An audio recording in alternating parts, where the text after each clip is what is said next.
sandals and shorts, and surf and scuba and sand and sailing and soccer. San Diego, California.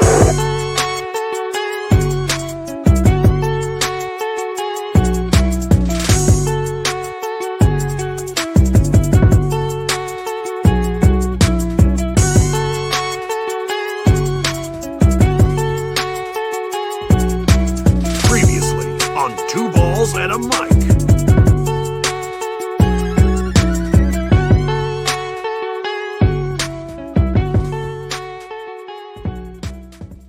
Greetings and welcome to Two Balls and a Mic. We're back here on a Monday. A lot of SDFC news to cover right off the bat. San Diego FC fills out their roster with a couple more players.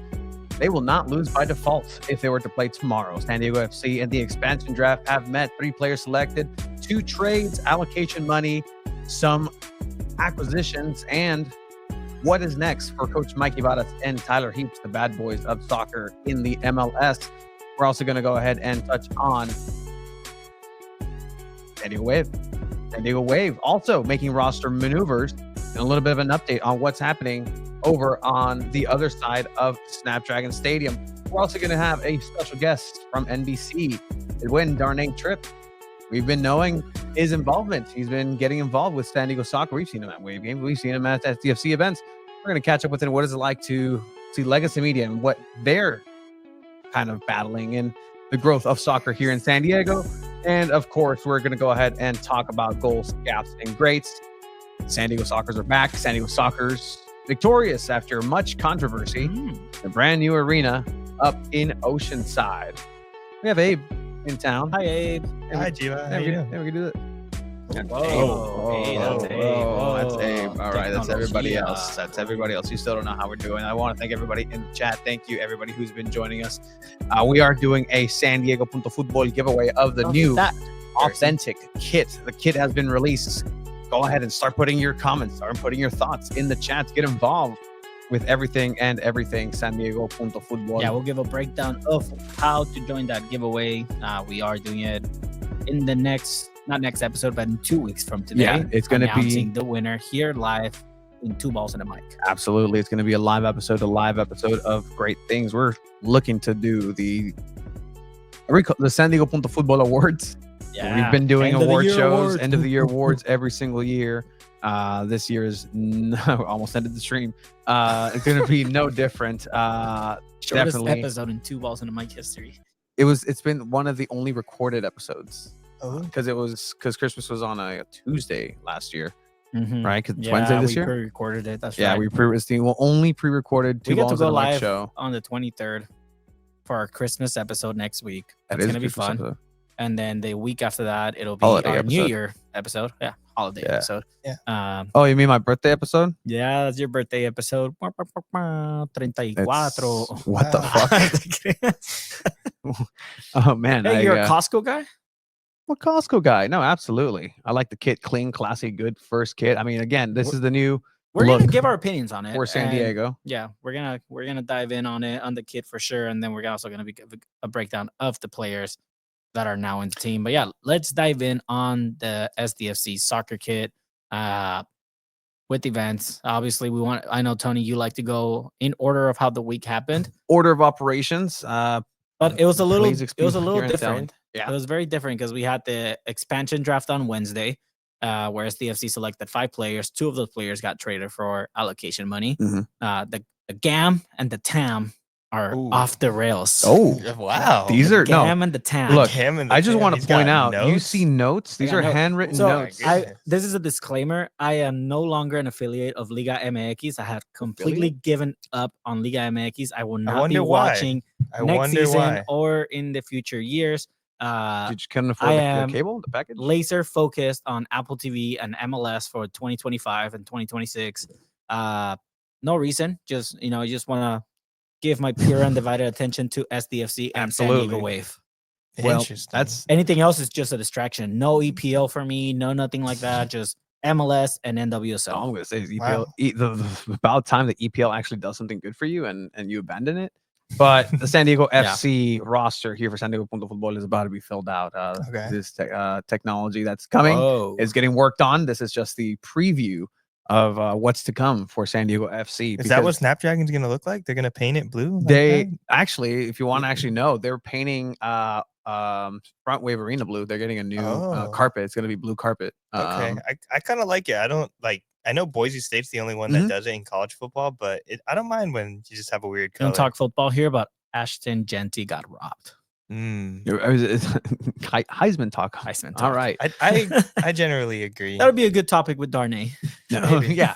Just Yeah, we should just just rapid fire nothing. sports questions. That's how we start this when got- Darnay joins. All right, Heisman talk, Darnay. Tell me about it. Is Roki Sasaki signing with the Padres? It's only a matter of time. It's going to be Roki Sasaki Day here anytime soon, and by soon I mean All probably right, I'm no. gonna head out. All right, I'm out, guys. No, it's San Diego Punto Football, where you get your San Diego coverage. That's going to be filled out here. Again, thank you for everybody who's been nice across this entire week. It's been a long week for everybody involved in San Diego FC specifically. So with that, I know people are putting their thoughts in the chat about the kit. So we're going to go ahead and Yeah, get let's to all of talk those. about the But kit. let's go ahead and talk about it.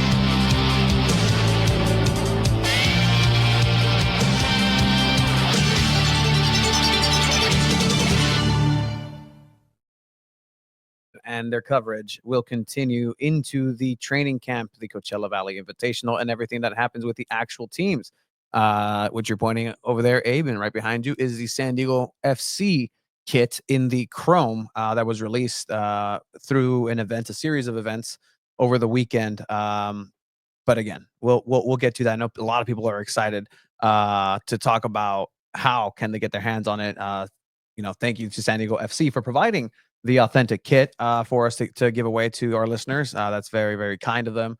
And to give us a table as well on the final Chrome Ball Tour stop over at Snapdragon Stadium. We were there with the supporter unions. Get your tickets, $18 tickets. That's something that the supporters union wanted to go ahead and amplify. Like at the end of the day, like I care for people and their wallets. Clearly, Costco. It was much more. It's much more expensive than I thought. I didn't like it. Like 39. Is it like? It looks No, warm. no, It's good. It looks warm. It's good. But is it for also Costco. Kirkland clothing? Yeah, no, it is. That's pretty cool. It's. Oh, I always take the tags Tag off. off, you It's do. it's a fat guy custom. Like Really? Gentlemen, yeah, no, because even if I have the same thing, it's just the biggest one is mine. Anyway, sorry. we're doing a giveaway. Yeah, we are. And these are the ways to join this giveaway. You can do it via X or Instagram, but the rules are very simple. You must be following us on social media, Instagram, X. If you don't have X, as long as you're following us on one of these, tag 3 friends on the post, whether it's on X or on Instagram. Subscribe, or if you already subscribed, send us a DM with the screenshot of your subscription on YouTube to 2 Balls and a Mic, and you get 3 extra entries. And if you're a supporter union member, you can DM us a screenshot of your membership card for 5 extra entries. Again, we're trying to help the team, just promoting the SDFC $18 supporter season tickets. That is beyond a great deal, in my opinion, when it comes to season tickets for any sporting events. That's even cheaper than going to Cholos. I think we're talking about it in the podcast with the supporters union. That's a good deal. Abe, you go to a Cholos match right now against Tigres, you're gonna have to pay at least $40. Yeah. Like this is $18 a ticket. After the 21st or the 20th, the end of this week, they go up to $25 per game. So still not bad, but take advantage of this. I know La Quincena llega el viernes, Thursday for some people. Yeah. So I mean, if you can take advantage, send us that screenshot or at least become a member of the union. And there's a lot of work that the independent supporter people have been independent supporter people groups have been doing. So it's part of the fabric of what makes a soccer team, right? In the erection of a team here, this is something that is part of the trials and tribulations. Is trying to fight for the rights of who's going to be the ones that are supporting you, who is allowing you the privilege to come over and support you as a city. And that's what it is. So shout out to them. We did a roundtable over there and check it out. We're planning on doing a couple more things just to amplify those voices. But Cool. We're gonna go ahead and keep going on with that giveaway. I was gonna Yes. say people share it, help us share it, but I'm pretty sure the people joining the giveaway don't want more people to join it, so they have a better chance Is that at how winning. that happens? That's how Yeah, that I don't happens. share it. Like if I Uh, do a giveaway, I don't. Let's just say maybe by next week, if the numbers are not where I wanted it to be Oh, of comments and all that, oh. I might just give extra entries if you share the post on your stories. Mm. Maybe. Mm. Don't quote me on I mean, that yeah, just yet. you're spearheading this, Chiva, and 100%. Yep. much like you spearheaded the shirts, which by the way are on the way. The Sunday Yes. football shirts are on their way. They Yep. got dropped off today. Tony and I drove over, dropped off. Is everybody okay? Were the roads fine? The roads were fine. Okay, I mean, just making with sure. me on the road, quién sabe, pero. Yeah, we dropped off the shirts. They should be getting shipped first thing tomorrow. If you're in San Diego, it's a 2-day shipping.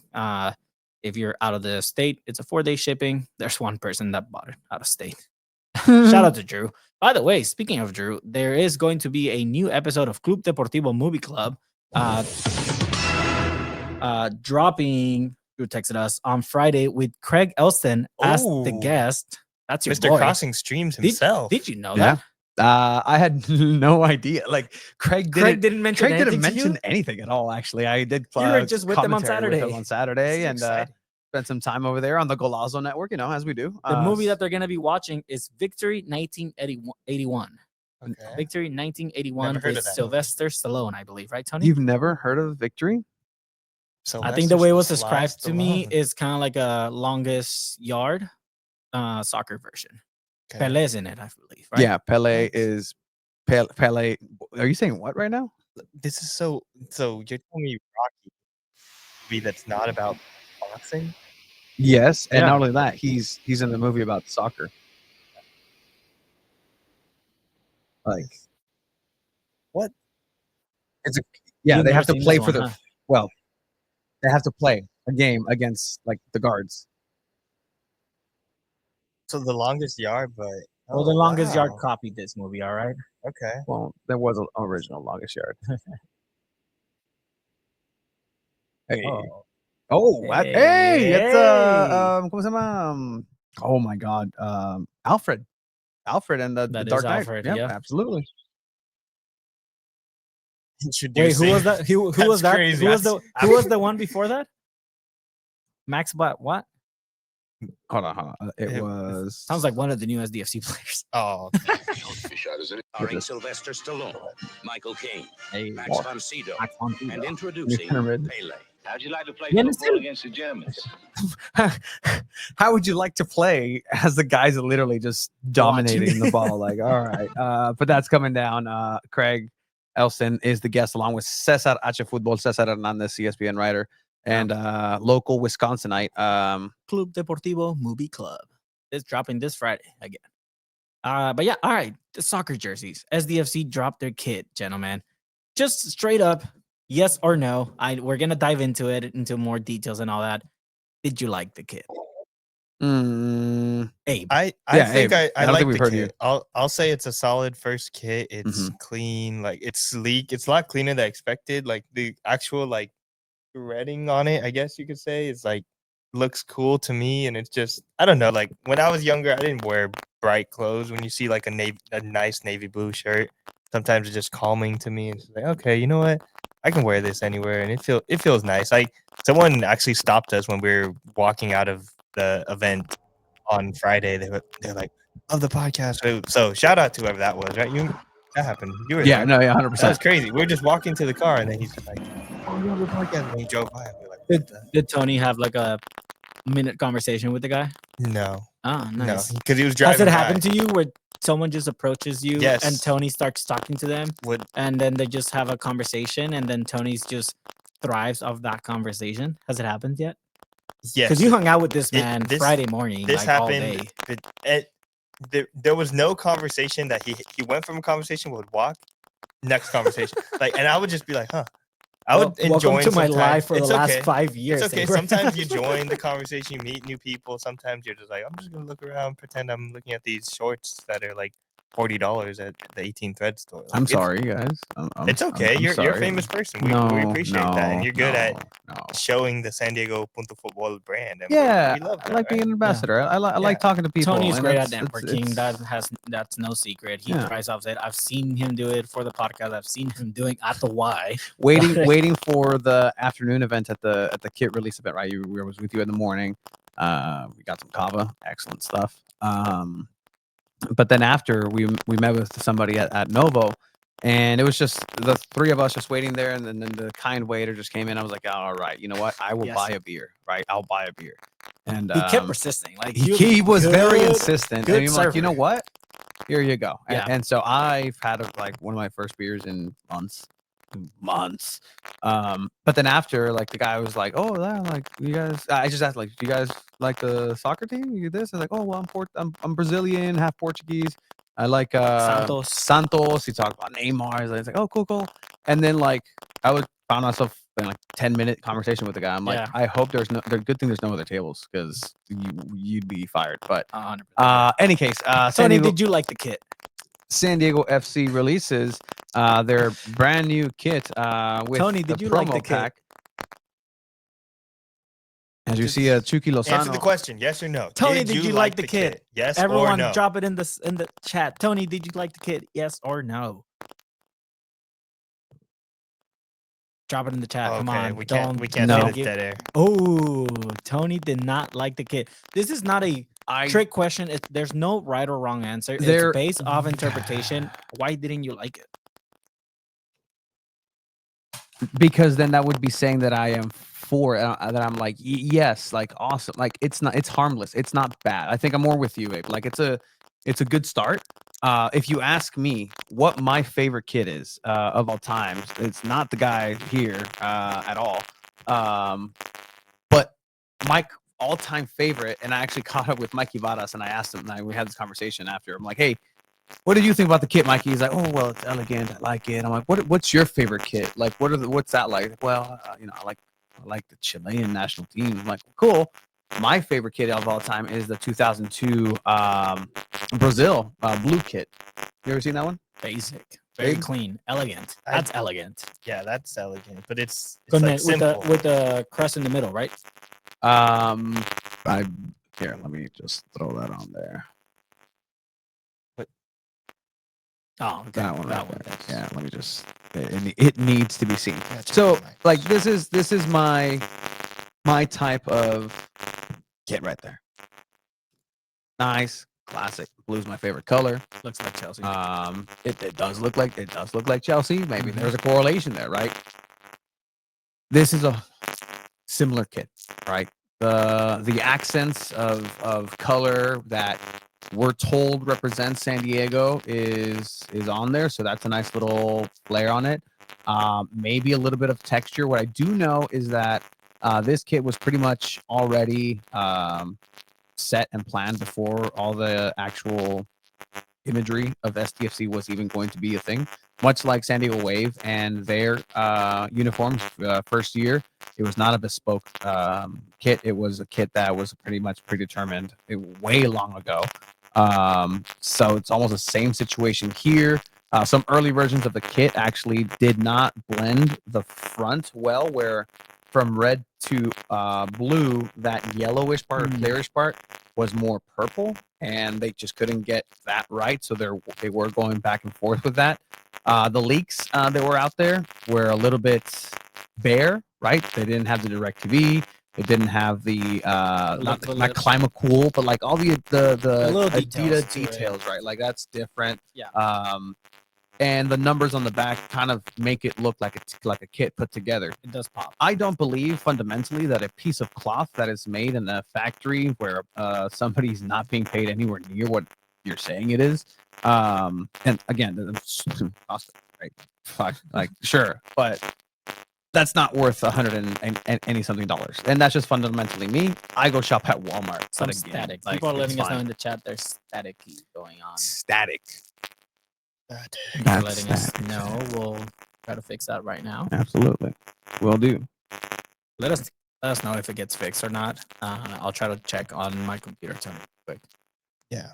In the meantime, we will keep talking just to make sure to see if it sounds a little bit better. It does, to me at least, sound like it's maybe Tony's mic. I don't really hear it when Chivas talking, but anyways, I think yes, you can argue maybe $140. Yes, if you think about like, oh, jerseys, should they cost that much? Should they? It we people deal with it. People buy this stuff, and I mean, Hopefully it's Un- fixed. like I've said since the beginning, until we see it either at the border or at the swap meet, it's not real. Yeah. Sorry, I think for me, you know me, Tony. I don't care too much about kids. When I saw the leak that Adidas had, pretty much. So first of all, Adidas just completely threw SDFC under the bus. Adidas had Yeah, they the did. kit up on their website before they dropped it. They were supposed to drop it at 9:45. They end up dropping this video like around 8:30 in the morning. Kind of ruined their plan. Same thing with the crest. Same thing with the crest happened where it got leaked before. People were not too happy on social media. Look, my issue is not with SDFC. My issue is with Adidas. Like, you give templates to teams, and it's like, this is what you get. Especially coming from SDFC, I would hope someone from the club fought back and said, is this really the best you can do? Can we do something? SDFC really has no leverage towards Adidas. They're a first-year MLS team. Adidas is going to say, you get what you get, and you're not going to complain. They'll throw a fit. Yeah, so I like to give them the benefit of the doubt. I do think in person it does look better. Mhm. I do wish the colors on the side maybe were similar to the colors in the back. I know it's a little more orangey in the back, more sunset vibes. But other than that, like when you see it with the numbers that Tony were looking at the store, it does pop. I don't hate it. I mean, again, I think it's not bad. I'm gonna say I like it. It's not the worst kit I've ever seen. I think San Diego Loyal's first Adidas kits were way worse than this. Agreed. I'm not gonna say anything negative towards it. I think it's a good kit. I think it's gonna look nice on the field, especially with those kind of like grayish pop of color, chrome, if you want to call it. When you see the players' numbers, I think the issue with me with jersey sometimes is when the names and the colors don't look too good, Mhm. and you can't even tell who's who. This you'll definitely see, like, that's number 11, that's Chucky, that's number 97, that's McVeigh. Like, you'll be able to kind of pinpoint those players. Yeah, also over here saying the Crest League, the announcement of the Galaxy League hours prior, and Adidas leaked it early. In talking to some of the SDFC people, it just seems that this is just a thing that happens in MLS. Like, It does, there's yeah. no secret. But Every it happens sport all goes around the through. world. Every Like, it sport, happens yeah. to Man U, it happens to Chelsea. The kits get leaked. You can't keep a secret. It's going to happen. I think we've talked to people in the team when they leaked the crest, and they're like, this kind of stuff happens. Agreed. Look, it could be worse. I 100%. completely It could be agree way there. worse. It could be way worse. 1, 2. Again, going back to for me, right? Like, classic is usually fine. Mhm. Whenever I see San Diego Waves Del Sol kit, excellent, beautiful kit, 100%. That's a third kit. The Cholos, when they have extravagant home kit, that's a third kit. Like, leave the those designs and all excellent, that. Yeah. just creativity, the color pop, the colors fusions, like all the new, like, again, I'm very old school when it comes to those types of things. I like the classic again, like Fly Emirates, Samsung. I don't hate Herbalife. the way the DirecTV looks though, with like the little cutoff going to like. See, now you're just hating on DirecTV. No, I said I don't hate it. Oh, okay, you I don't. said Okay, okay. I if it would have just been like straight DirecTV with like nothing on it, like I feel like it would have looked worse. It doesn't look bad. Yeah. Do I love DirecTV as a front of the shirt sponsor? No. Do I think Snapdragon would have made more sense? Absolutely. Is that my Manchester United bias? Maybe. But I don't hate how it looks. Yeah, somebody actually said that in the chat. I think it was Eric Fowler. Like, yeah, it would have looked better with Snapdragon. 100%. Like, that would have been so cool. Like, it would have been so cool. But it made sense. again, but it's well, okay. it made sense because the league pushed Yeah, to 100%. get SDFC to put I that think on the league. more people are, especially here in San Diego, there's a lot of people that are already kind of following MLS, right? With LA Galaxy, LAFC, and other teams. I think a lot of us are learning that the league tends to push a lot of things on the teams, and the teams have to go with that flow. Look at that. Oh, I know a lot of people are not happy with Apple TV at the moment as well.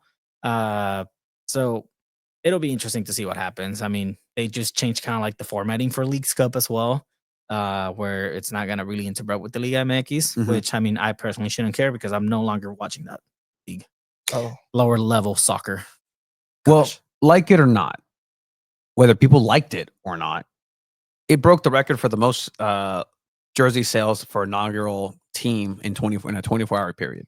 That is the official statement, not numbers, official statement from SDFC as of right now. I'm still to this right now. I'm waiting on the actual numbers. But there's a lot of tired people at SDFC who, had a long week, and so that tabulation hasn't been tabulated just yet. What I will say also is that per sources, the second day of after the kit was launched, had and was on pace to have more revenue for the club than the day of the kit launch. So the kit launched on Friday. Saturday had similar, if not more, revenue than the first day when it came to just overall jersey sales. So take that as you will. Obviously, you're going to hand a lot of out. You're gonna purchase some through the Right to Dream. You're gonna ship them over. Like those still count as purchases. So there's that. There was also there just to kind of gauge the numbers, right? The other record that they were trying to just kind of look at, but nobody has a chance at, is breaking the single player record, and that's going to be Lionel Messi. And so when asked, it's almost like, well, who's second? Whose record are we going to break Chucky's second? Well, I not necessarily I would second, assume but it's probably Galaxy, a player from Galaxy, maybe Donovan. I mean, all time, yeah. But even then, I wouldn't think it's Donovan. But still, I can see David Beckham it's probably like selling more jerseys than Donovan. Cowles Mountain versus Everest. Yeah, no, like they're still 100%, like- technically mountains, but like, I think the only other person that could probably break that record would be if Cristiano Ronaldo somehow came to MLS. I mean, there are a lot of Ronaldo fans in the US as well, but that's never going to happen. So, yeah, I mean, shout out to SDFC. I mean, it's not a bad kid. I think the way they promoted it was very well for sure. And I mean, it's like someone in the comments said, right? It could have been worse. It's not bad. It looks good. It looks clean. The DirecTV doesn't look too bad. It looks pretty cool. And I mean, I just don't like the little colors in the front. I wish it could have been like, again, more sunset orangey. But I mean, at the end of the day, in person, it looks way better than just off a picture. 100%. And that's just the small taste of San Diego FC that we have, because we do have film to break down, players to talk about, discussions to be had about the actual team that's going to be coming to Snapdragon Stadium March 1st for the first home game at Snapdragon Stadium. They will be playing on the weekend of the 27th, 28th of February against LA Galaxy, the current reigning defending champions. We did have conversations with both Tyler Heaps and Mikey Vadas about that. We spoke with Christopher McVeigh, the newest defender here for San Diego FC, who made an appearance. Did you say Chris McVeigh? Chris, I think it's Christian. It's right? Christian. Yeah. Christopher. ¿Quién es Christopher? Wait. What did I say earlier? I said Andres Silva. Oh, yeah. I was like, Talking oh, about Andres Silva, bro. Reyes. Like 100%. Oh. But all right, Like, with oh, that, nice. we're going to go ahead and not necessarily switch gear. We're just going to go up a little bit of a notch and continue this San Diego FC talk and talk about soccer in San Diego. Yeah. With that, we're going to go ahead and look into our somehow we have great contacts like these. And without further ado, want to bring on one of the all-stars for the game that happened yesterday at the Chrome Ball Tour, the final stop of the Chrome Ball Tour, making an appearance, zigging and zagging. We'll see. It was a small field. We'll see where they were placed. But with that, we're going to go ahead and welcome our friend and pal, Darnay Tripp.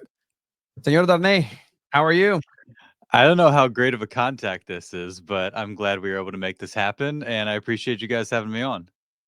No, Thank appreciate you for making the time, man. Appreciate it, 100%. But look, we've referred to Darnay here a couple times, whether it's just Chiva and I, Alejandro, or Darren in studio. It's just one of the individuals within the local media market.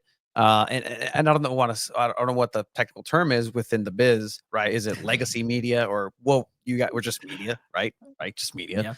Yeah. But that is getting into soccer, rather, organically and very well. That's what I'll say. And I just kind of want to give everybody some perspective as far as like what's your journey been through learning the game and really understanding the local soccer scene here in San Diego when it comes to that. Well, I appreciate that. I appreciate the kind words. You've been very encouraging of me in my journey into the sport of soccer, and it's been fun. I think I've kind of taken pride in my path in local sports. Working in different towns and just kind of immersing myself in whatever's going on, and that's kind of just the job. That's the responsibility of the local sports guys to tap into what's going on, what people are excited about. And obviously soccer is a huge part of that in San Diego. And, I got here, I started working at NBC in January of 2019. And so things were still fairly fresh as far as the Chargers went. And, when I got here, it did feel like there was a bit of a void, obviously. And it was cool to see soccer kind of step into that, beginning with the Loyal, evolving with the Wave, and now with San Diego FC, to see kind of the sports identity of the city shift. And with that, like the job of a sports reporter in town, it's our responsibility to shift along with that. And so it's fun. I just like, whatever's going on that people are excited about, like, let's do it. I'm here for it. And, if you can pack out Snapdragon Stadium, if you can pack out Torero Stadium and have a rowdy group, what was in section 139 or whatever it was, um, that's I'm here for it. I think it's awesome. And so to see that build through the years, organically, kind of like you mentioned, and one thing kind of directly or indirectly lead to another. Obviously, like, some hard feelings with how things played out with Loyal, but to eventually get to this point now where you have top level women's soccer in the country, top level men's soccer in the country, and to now feed an audience and a fan base in the city that's super passionate about it. I think it's awesome, and it's been fun to cover. Self-proclaimed sports guy Yeah. of NBC7, according to the bio on his Instagram. Tua. I love Darnay. We could It's sit my here. job. It's not self-proclaimed. It's my job. That's the official title. That's what pays our rent, I- Tony. oh, Come on, man. I wanted to say that on the human resources packet that you have to fill out. Like it's that the title is sports guy. Look, Darnay, we could sit here and ask you if Ashton Genty got robbed of the Heisman, but we're here to talk about soccer. I mean, we can talk football we want, but we're going to talk to you about soccer. First question I just want to ask you. I mean, I asked them earlier, did you like the kit? Very simple. How did you like it? Yeah, I think, look, fairly traditional, right? Like nothing super flashy. It's not like the Waves. What was the name of their home kit this year? Mhm. Yeah, the Del Sol. It wasn't like a Del Sol kit, but I saw people comparing that to San Diego FC's jersey. But like, do you remember the Waves home jersey the first 2 years? It was Yep. navy blue and pretty basic. And so kind of similar from that standpoint. I do think, like, I'm interested to see like what the chrome looks like under the lights. I like a good navy blue jersey, some pops of color. Could they have maybe taken a bigger swing? Yeah. Sure, but it's certainly not an offensive jersey. Like, I think I'm really interested to see what it looks like under the lights in a match. And I think kind of the deep navy with the chrome accents, I think it could look pretty cool. Will it blow anybody away like right off the bat? Probably not, but I think they did a nice job. I think the crest looks good against the azul of the jersey, and so I think they did a good job. I'm excited to see what the roads look like, and not all MLS teams get a third. Am I correct about that? Yeah, so the rules do dictate that they cannot get a third kit until after the second year. So Okay. these will be the kits for year 1 and 2. So I'm interested to see what the roads look like. But yeah, I'm completely fine with it and excited to see what it looks like under the lights. I think that's going to be like the true test. Because even like watching like the NFL games yesterday, and you saw there were some weird uniform combinations, like Detroit wearing black and like the Packers wore white, and who were they playing? Somebody with kind of like a strange. Seattle had like the bright green Volt jerseys. Like that's the true test. Like in-game action, how they look. We know it's going to be night matches in MLS, and so I think these have the potential to look pretty cool in that context. Yeah, absolutely. I mean, you got to wear the kit in the media game. Guys No are less rocking. presented. I mean, I think your post said like, "Hey, you know what? Almost cost the team 3 goals, but didn't. Ended up tying 1-1." Your ACL, you didn't tear, you didn't get hurt. How are Nope. you feeling now? Any soreness now? I joked with Mikey Varis and Tyler Heaps. I had an assist and a save in one match. Like, how many soccer players have had an Hell yeah. assist and a save in the same match? I'm a complete disaster with the ball at my feet. I'm best served just getting it out away from me as early as possible. It was fun. It was a good time. It was cool for the team to have us and to get us suited up. Always nice to interact with like different media members who are out there. I mean, you know, you guys, if anybody should have been out there, let's keep it real. It's like it should have been you guys. It shouldn't have been me. Especially Tony. We know Tony between the pipes. Like, Tony's retired now, man. No, they wanted parody. They wanted to have fun. They wanted to have joy. They wanted to who enjoy has more the- fun and joy than you guys? I mean, Tony yells at people during media games. I do. I do. I get a little No, bit. Tony's intense. just a chill guy. No, we'll see up in Front Wave Arena if we run it back in the San Diego Soccer Celebrity game. And then we'll have you on the team, Darnay. Look, man, if the Sockers do a media game, some of us might have to carpool over there. yeah, It's a hike. yeah, It's a hike. yeah. Yeah, It's a while. We'll be there on Friday, guys. Tacoma Stars, San Diego Soccer. We'll be on the call with Craig Elson. But Darnay, obviously you've kind of really again hit the ground running when it comes to the sports coverage. How is it being taken when you bring in media pieces for soccer? Is it being is it being received better now? Are you being asked for more pieces? Is it something that just moves the needle, or whatever? Like you said, whatever interests you people are into, that's kind of what you go to, and the stories will find itself. Yeah, I mean, I can only speak for us at NBC, but I think management, like the station as a whole, like understands kind of that shift and understands how significant this is. It's not just like any sport, popping up in San Diego. It's a sport with like deep San Diego roots and passion and history, and so I think yeah, people recognize how significant this is and how significant it could be to a vast, local, regional, potentially international audience. So I don't think it's been a hard sell at all, and I think it does kind of take some figuring out and like, okay, how is this received? What kind of outpouring of support is there for this game or this event? And again, I think just seeing what the way kind of Loyal captivated that aspect of the San Diego fan base, seeing what Wave did, like selling out Snapdragon Stadium, like these are all really, really clear signs of what exists in San Diego and where things are moving. And so I think it's made it easy from that standpoint. Obviously having star power the way the Wave have, like household names, that makes it really easy.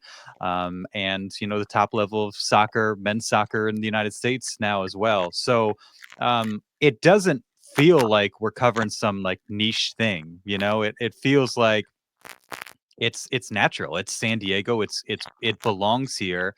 And even myself as like a relative newcomer, again, just starting here in like late 2018, early 2019, like it feels weird now for even to imagine San Diego without like a professional soccer presence. And that's probably crazy for people to hear that have been here and have been here through the Chargers and everything. But again, just being here for 6 years, it just feels so natural. It's been cool to see it grow, and just seems like a great fit for San Diego. And yeah, from our standpoint, just kind of a no-brainer to pour whatever resources we can into it, especially like once it gets going, just as we've tried to do with like big Wave and Loyal matches in the past. Yeah, I mean, Darnay, I know you follow just sports in the U.S. I mean, I usually follow more sports like in Mexico and Europe when it comes to soccer. What is it with American sports and just salary caps and allocation money and all this stuff? Like, is this new for Love you it, they too? love Like it. the GAM and the TAM? Like, I've been hearing that over and over. Like, is that new to you as well? I have no clue. I'm trying to figure this out as much as anybody. Like the roster construction is confusing. Different Yeah, slots it for is. different players, how much they can make. Like the designated player thing is pretty straightforward. Like you can have up to 3 of these guys, you can pay them whatever you want. But the general allocation and what targeted allocation, like that's going to take a long time for me to kind of figure out. And like, look, every league does it differently. Like Major League Baseball not having a salary cap. NBA, I don't know how much you guys have paid attention to NBA, but like being an NBA fan and kind of listening to podcasts and that sort of thing, like NBA is really confusing as well. Yeah. Hmm. Baseball is fairly straightforward, NFL fairly straightforward, Major League Soccer anything but straightforward, and so it's going to be a learning process for me. Certainly, from our standpoint, like we don't get into the weeds quite as much as like you guys probably will. And so how much of that I'll need to like have to, or at least need to be able to kind of convey to people and help people understand, I don't know. Because again, for like our audience, it's like, who are the stars? Who are the big names? Who are the household names? What's the big event? That sort of thing. Probably less or so about like the what 3 under 22 slots and that sort of thing. It's like it's Chucky Lozano. It's like if a Paul Arriola or Brandon Vasquez end up here, it's like those types of guys that people are more familiar with, that'll move the needle a little bit more and probably be the focus of our coverage a bit more. Right. And just from a broader San Diego perspective, I want to ask you, Darnay, who do you think will win a title first for this city? Will it be San Diego FC? Will it be San Diego Wave? Will it be the Padres? Like, who's going to bring that first major championship? It's a great question. We'll have to see with I won't say San Diego FC because, it seems like it's gonna be a build, I think I don't know if they've tempered expectations, but I think been careful not to say, be too ambitious about what they think they can accomplish, even though we've seen, MLS teams have success pretty early on. It seems like they just want to be kind of competitive from a playoff standpoint. The Wave they've had teams that should have been able to do it. I mean, certainly last year, and the Padres were second best team in baseball, and one win away from taking down the Dodgers and potentially winning the World Series. Um, I feel like just based on that, you got to say Padres. This hasn't been the best offseason for them, but coming off a fairly disastrous year for the Wave, like what does that look like going forward? I don't think San Diego FC is going to be looking at winning a championship in like year 1 or 2, maybe year 3. So all that in mind, I think I'd actually go with the Padres.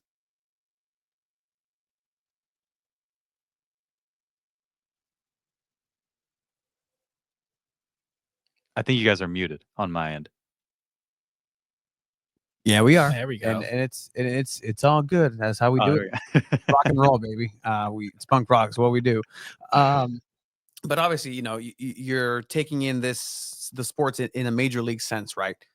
Is there some sort of joy that you find or something that you are liking from soccer that's a little bit different from the coverage of the Padres, or just watching and just taking in this, it's a for a lot of American fans and a lot of American audience, it's something that's very radical. It's what 1-1 ties like is have you enjoyed a tie yet? Is that something that's come across you? I don't know how many ties I've enjoyed, but I have enjoyed just kind of learning about the sport, developing a greater appreciation for it. It just wasn't my experience as a sports fan growing up. Didn't come from a soccer family, didn't have friends that played, didn't play myself. And so probably, started as your typical like ignorant American sports fan.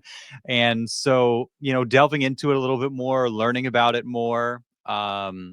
I even have, a now former neighbor who is from the UK, and his hometown team was Nottingham Forest. And, he kind of turned me into a Nottingham Forest fan. They signed Matt Turner, great American goalkeeper who ended up having a terrible year for them and is no longer with them. But, starting to follow EPL a little bit and seeing the environment and obviously understanding kind of like the history and the star power that exists in that league has been really cool. I think from the Wave standpoint, it's like you are watching the best in the world. You are watching like a legend in Alex Morgan. You're seeing Naomi Girma, like number 2, soccer player in the world, according to ESPN.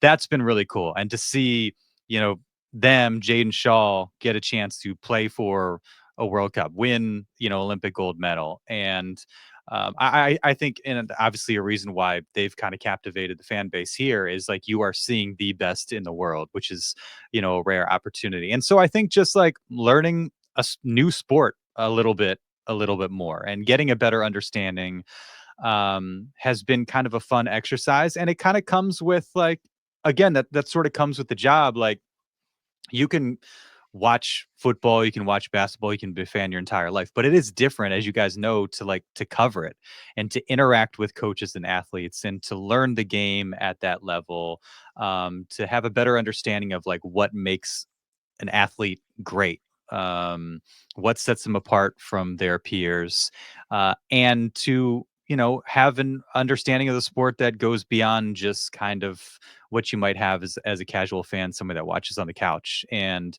I've enjoyed doing that, like whether it was NASCAR when I was working in Georgia or like when I was working in Spokane, like MMA was a huge thing, had a bunch of fighters that made it to UFC, like, paying attention to that sport. And now San Diego's kind of another type of, or soccer now another sort of version of that, probably at a larger scale now here in San Diego. And there is just so much passion and energy around it. And um with football, like you oftentimes know, like if you're in the red zone, you're at the 5-yard line, good chance that they're going to score a touchdown.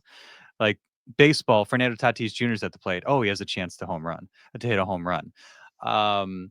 The way things can often build just simply out of nowhere, and the magnitude of every moment of every goal, um just adds another level of excitement to it. Just knowing that like the 90 to 100 minutes or whatever that they're on the field, something can develop out of the blink of an eye, out of nothing, that completely alters the tenor of a match, which is fun, which makes sports great. Kind of the unpredictability of it, obviously the swell of emotion and sound, and soccer has that in spades, and maybe as much or more than any other sport. No, I mean, absolutely. And I mean, speaking of SDFC, right, there's still a couple other roster spots that they have to fill in. I mean, you touched on a player earlier, and I kind of want to dive in on that. You were at an event earlier today in the city of Chula Vista at Harborside Park, literally a block away from my dad's apartment. Like I grew up playing in that park, Paul Oriola, like, was a big part of that event where they built a little soccer arena there as well. Mini pitch. Mini pitch. And I mean, you were at that event. How did you like that event? What Paul Oriola had to share? And I mean, do you feel like SDFC sort of maybe dropped the ball and not picking up Paul Oriola, who's potentially going to sign with Seattle Sounders? Well, I can't take credit. It was my colleague Todd Strain who was there, who does a great job for us. And yeah, I mean, a cool opportunity to catch up with him. Obviously, what he's doing, like his pride in his city is awesome. What he was able to do with the help of U.S. Soccer Federation to renovate the mini pitch, and I think there's like 750 of them in the country. They want to get to 1,000. So a really cool deal there. And yeah, his desire to just give back and grow the game in his hometown. Like he talked about, like I didn't have, like, even the Cholos weren't around when I was a kid. I didn't have like a San Diego team to root for. It was just basically LA Galaxy. Now he has that, which is awesome. And I obviously, like young kids in San Diego now have that club that they can get behind and that they can root for, which is enormous. And it's interesting with San Diego FC, like it would be amazing, like in Ariola, Vasquez, one of these guys, like proven commodity, played for their country. For them to land one of those guys would be awesome. And I think, again, kind of as you're trying to like captivate a fan base, which they're doing, it's been a process, I think is fair to say, and certainly a work in progress. I think if you land one of those guys, that's a big step. But they are very much about like their identity, their style of play. You guys would know better than I would if Paul Arriola, Brandon Vasquez fit the right to dream model of soccer. I could not tell you. But they're talented, accomplished guys with strong local ties. Hopefully that would be enough. I know like the price tag for Paul Arriola, 1.7. I saw the reports that he might end up in Seattle. Dallas would pick up, some of the tab there, and so it wouldn't all be on the Sounders. I don't know what that deal would look like with San Diego FC. With his contract, I think running through 2026, maybe he rides it out, sees where the club is in a couple of years. He'd still only be like 31 or 32, and maybe they reconvene there. That was kind of what I took away from it, is like, it's got to make sense for all parties. Not sure if that's the case now, but if not, maybe later. And so he definitely left open the possibility that something like that could happen down the road. And yeah, again, how much are they willing to pay? I think they're going to be able to pay guys based on Chucky, based on like the financial investment, the expansion fee. Like, it doesn't seem like money's going to be an issue for them. But again, they are very cognizant of their identity and what the right fits are, for better or for worse. And that's something I can't really speak to, but I know that as you're trying to move the needle, something like that, I think would move the needle here, just as Chucky did. And so if now, hopefully down the road, that is a union that can happen, because I think that'd be really cool. Ariel mentioned that his first professional match was for the Cholos at Petco Park. And I mean, that I looked up some old photos on Getty Images, like, oh, that looks pretty cool. And so obviously like a cool full circle opportunity for him, I would imagine, whether it's with Dallas, Seattle, whoever else. Like, hopefully there's an opportunity he plays at Snapdragon regardless. And it'd be cool if eventually down the road it's wearing the chrome and azul. Look, Paula Reala's mom was a teacher at my high school, Chula Vista High School. So I mean, you're just not getting out of that area. It's just like 3 blocks away from Chula everything Vista happening. all the way, man. Darnay, you alluded right now to it, right? This is a giant movement in San Diego FC, $500 million to just buy into the league, right? Like, that's just the fee to jump in and say, I want a team. This is a giant operation, and at the root of it, this is a founding of a club, a professional team. And I've seen that you've had coverage. You've been in the office in the, what is it, Abe? The global headquarters for San Diego FC. Is that what they call it? That is the official title. The Abe global, loves that name. yeah, it's one of a kind. Right now, I can't wait for the global headquarters in Scandinavia. But you're still witnessing just the unfolding of what it takes to put a club together, right? Like, have you ever seen a major league club being put together so close? And what is that like, following these steps in trying to get a hopefully billion-dollar company business off the ground? I've seen 2 of them, San Diego Loyal and San Diego Wave. Got me there. Yeah, That, you know what? I mean, seen that those got me teams there. I've too, seen those silly. too. But I mean, to the extent, right? Like, Chill guy right here. what levels are you kind of notching here? Like, checking yeah, off, like, more or less the same. And longer runway, I think, for San Diego FC than either of those two. The Wave announced, I think June of 21, and then we're playing by like February, March of 2022. I think where it's been obviously at a different level, like, I mean, the Chucky Lozano event I've never seen anything like that.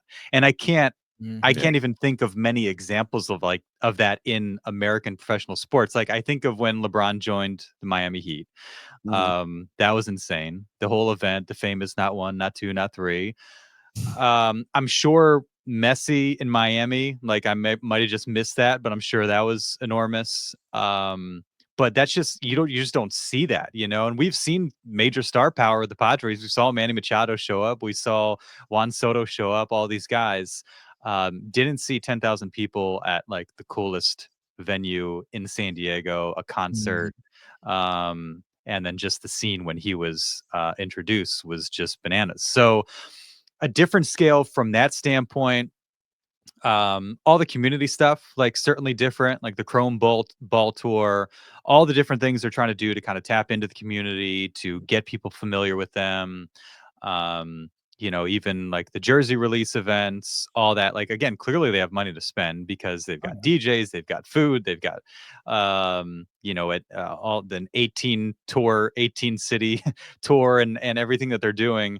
And so I think that's what's kind of set it apart. It's, I guess, felt a little bit quiet from like an actual soccer standpoint, because like there was the Chucky thing, but it's been a lot of like, the press conference they had with Cholos.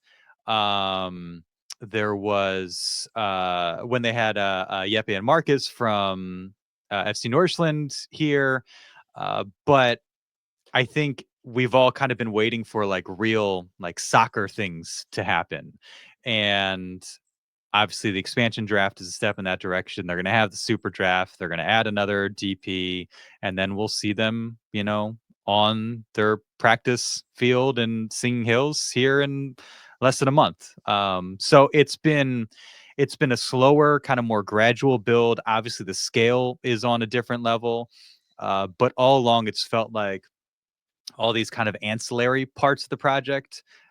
When I think, much like you guys, I'm like, okay, let's get to like the real action where there's like literal boots on the ground. We know what this team looks like, and they're preparing to actually play a match as opposed to like roll out community involvement event, which are all awesome and great. And the t-shirts they made for all the towns, like, hey, if they made a South Park San Diego FC t-shirt made by a local artist, I would 100% have one of those. They've done a really good job from that standpoint, but it's been a long runway. Like, let's get to some actual soccer. If you actually look at some of the artists' backgrounds in the announcements, you can see I saw a North Park one. I think I didn't see a South Park one, but there is different ones that haven't been released. So just keep an eye out there. All right. Gabe? Yeah, Darnay, you mentioned boots on the ground and on the pitch. Like, I'm curious what you think about this Snapdragon story that's been developing over the past few years, with the Wave having to cancel their last match and just so many tenants taking over the field. And what do you think? How do you think San Diego FC is going to handle this? And do you think that like by the end of the season, when they're sharing it with the Wave with SDFC, is the field going to be playable? I hope so. I'm the type of person that just wants everybody to get along and have a good time and have things go smoothly. It's like, I don't want any drama with this stuff. And, obviously the Wave having to ditch their last home match was a massive bummer. I'm hoping that it is just an anomaly, that they, for whatever reason, decided to switch up the turf. It didn't take. It was a disaster. Last couple times we've seen it, it's looked a little bit better. I think, more so than the quality of the field is just like the visuals of it that I think has been kind of bothersome. Like even going back to last year, and Alex Morgan's final match, seeing kind of the faded Aztec logo and that sort of thing. I'm sure if there's and maybe they just try and avoid a situation where if there's like a Friday night SDSU game, I'm sure SDFC is probably not going to play that Saturday night and deal with that. And so that's going to be really, I think I'm more curious about that than, obviously the quality of the pitch is of utmost importance. It just hasn't really been an issue. Like there was a generational rainfall that happened Yeah, That was specifically at that spot in Mission Valley, which led to the flood during the Gold Cup. That seems like an outlier, especially in San Diego. I think what happened, in the last couple months with SDSU and the Wave seems specific to whatever they had going on with the turf. And so I'm hoping that that's the case. and they're able to upkeep it enough. They don't have the Legion around for whatever that works. I mean, rugby, like they get after it. Rugby scrums are a real thing. Oh, yeah. So that's got to mean something. How they divvy it up in terms of like who's playing when, how that affects wave schedule. Like, hopefully it works out smoothly for everybody, and they can upkeep the turf to the extent they need to, where it's not injury risk to anybody. But like, have we not developed a technology for like spray painting grass green so that it No. just looks like green grass? And then you can repaint lines on top of it. How is this not a thing that we've figured out, so that after the SDSU game, you take the turf spray paint, you spray paint it over, and then repaint the lines, and it looks like new? This seems like a no-brainer. And if it's not, let's develop this and make lots of money doing it. 100%. Okay, I like guys, relax. What do you want, shade or paint? Pick one. You can't have both. Okay. Well, you Oh, have yeah, to have man. some like variance in it so that it looks like grass. It can't just be one color. So you'll leave that to the smarter people. But that just like every single time I'm watching a wave match and I see the fainted Aztec logo, I'm like, how do we not have like a color match can of spray paint that we can just blanket this thing with and make it look fresh and new? I remember then President Ricardo Campos Yes, of San Diego yeah. Loyal having the backpack of spray paint at Torero, painting over the football lines and recruiting people, or high pandemic time, like whenever they Yeah. start, like it's out there. So I mean, hopefully they use all the Might resources. see Ricardo doing that again. You never I wouldn't know. mind that. I wouldn't mind that at all. You would do it. Yeah, Yeah. he'd be the first one there. That guy loves, breezes, and lives soccer. Darnay, again, it's really awesome being able to see and point to people who are taking a genuine interest in the game, and really, it's one of these things where I see the respect that you have for the coverage, not just of, hey, it's the job, but like you really kind of going to get into the nitty gritty of it, and so you're one of the few out there that kind of gets after that. So that's as high praise as I have. As much praise as I can have. So I appreciate you guys. It's very nice. I will say I'm simply doing my job. Like that's all there is to it. But it means a lot, and I appreciate you guys. Always enjoy running into you, and I have learned and will continue to learn from you guys. And keep it up. You guys are crushing it. I think you are who people in town who love soccer and want to know more about the teams can point to, because you're there all the time. You're covering the teams, you're interacting, you're breaking news, you're getting scoops, you're doing all of it. And so you guys are crushing it. You have a lot to be proud of, and you're a huge resource and asset to dumb American sports fans like myself that are learning this game at a deeper level than we have in the past. And so it's always helpful to have other people that are doing it well and doing it, putting a lot of effort into it, that have a lot of knowledge and insight. And so you're a huge resource for all of us. And so thank you for making all of us smarter sports fans and soccer fans in San Diego. We appreciate that. we just want everybody to have fun and Thank you. enjoy the game. I really I just want everybody to have fun and get along. It's like love I don't want any beef between the Wave and San Diego FC. Like, let's just all like Get together. Yes. rally and have a good time and enjoy some wins at Snapdragon Stadium, and maybe have a beer or two along the way. I love that message. You heard it here. Let's represent San Diego correctly. Both teams, Darnay. Thank you once again for your time, and I'd love to kind of rehash this once we get closer to the season or within the season. Like it's gonna be here in no time. We're weeks away from the first ever MLS game at Snapdragon Stadium, March 1st. The first SDFC game up in Carson, California, an actual soccer specific stadium, which NFL used to have, but now it's stadiums in San Diego is just weird.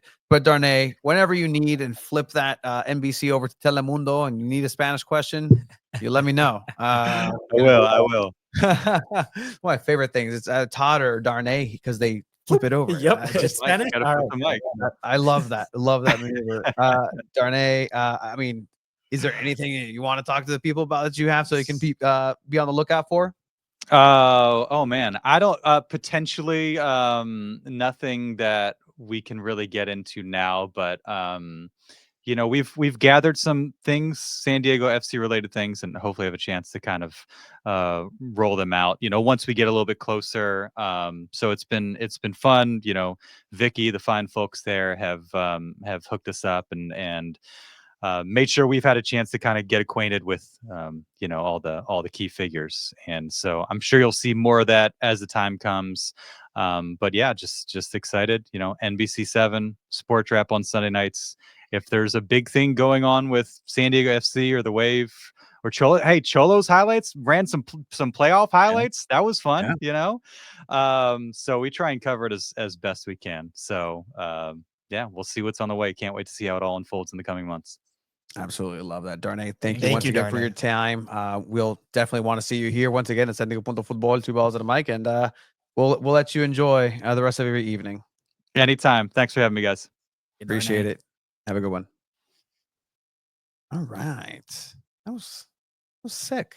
What a great media member. Hey, That's you know You what? said dumb American soccer fans, right? Dumb He said American that. sports I fans. didn't don't say think it. we're dumb Americans. I Tyler don't think Heap's he's a partner dumb said American sports fan. No one's dumb. Not call people dumb. Yeah.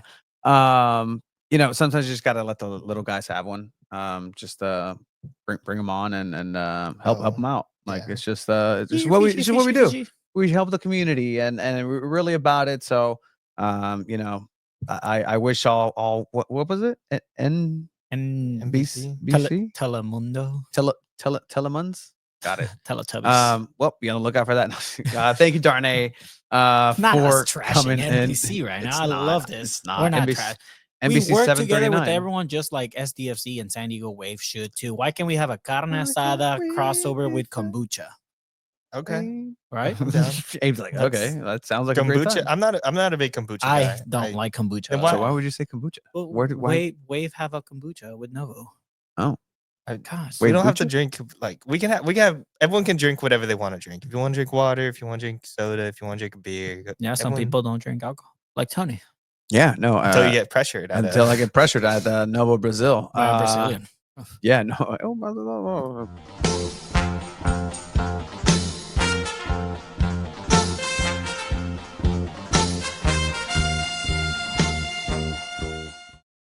I thought we go mute when Rookie. well, maybe. I don't I even thought we know. go I think mute. we don't mute. If people heard, that's Rookie, fine. We hear it gosh. here. If anything, the people hear it on the audio version, and check it out on Spotify, Apple TV, Apple Podcasts, Apparently, or an Apple podcast. This won't drop until Wednesday. I'm gonna So fix that. In any case, we're still talking San Diego FC. Thank you for everybody who's hung on again.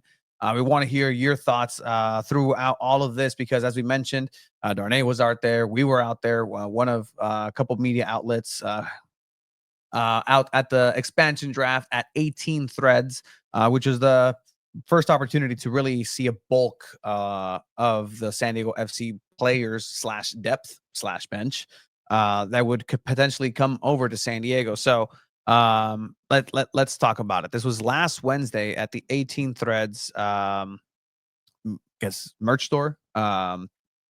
And so there were a lot of just spitballing. There was a lot of spitballing when it comes to just who, what, this, that, not even locally, not even Southern Cal, just nationwide. Like I was paying attention to some of the some of the biggest names out there.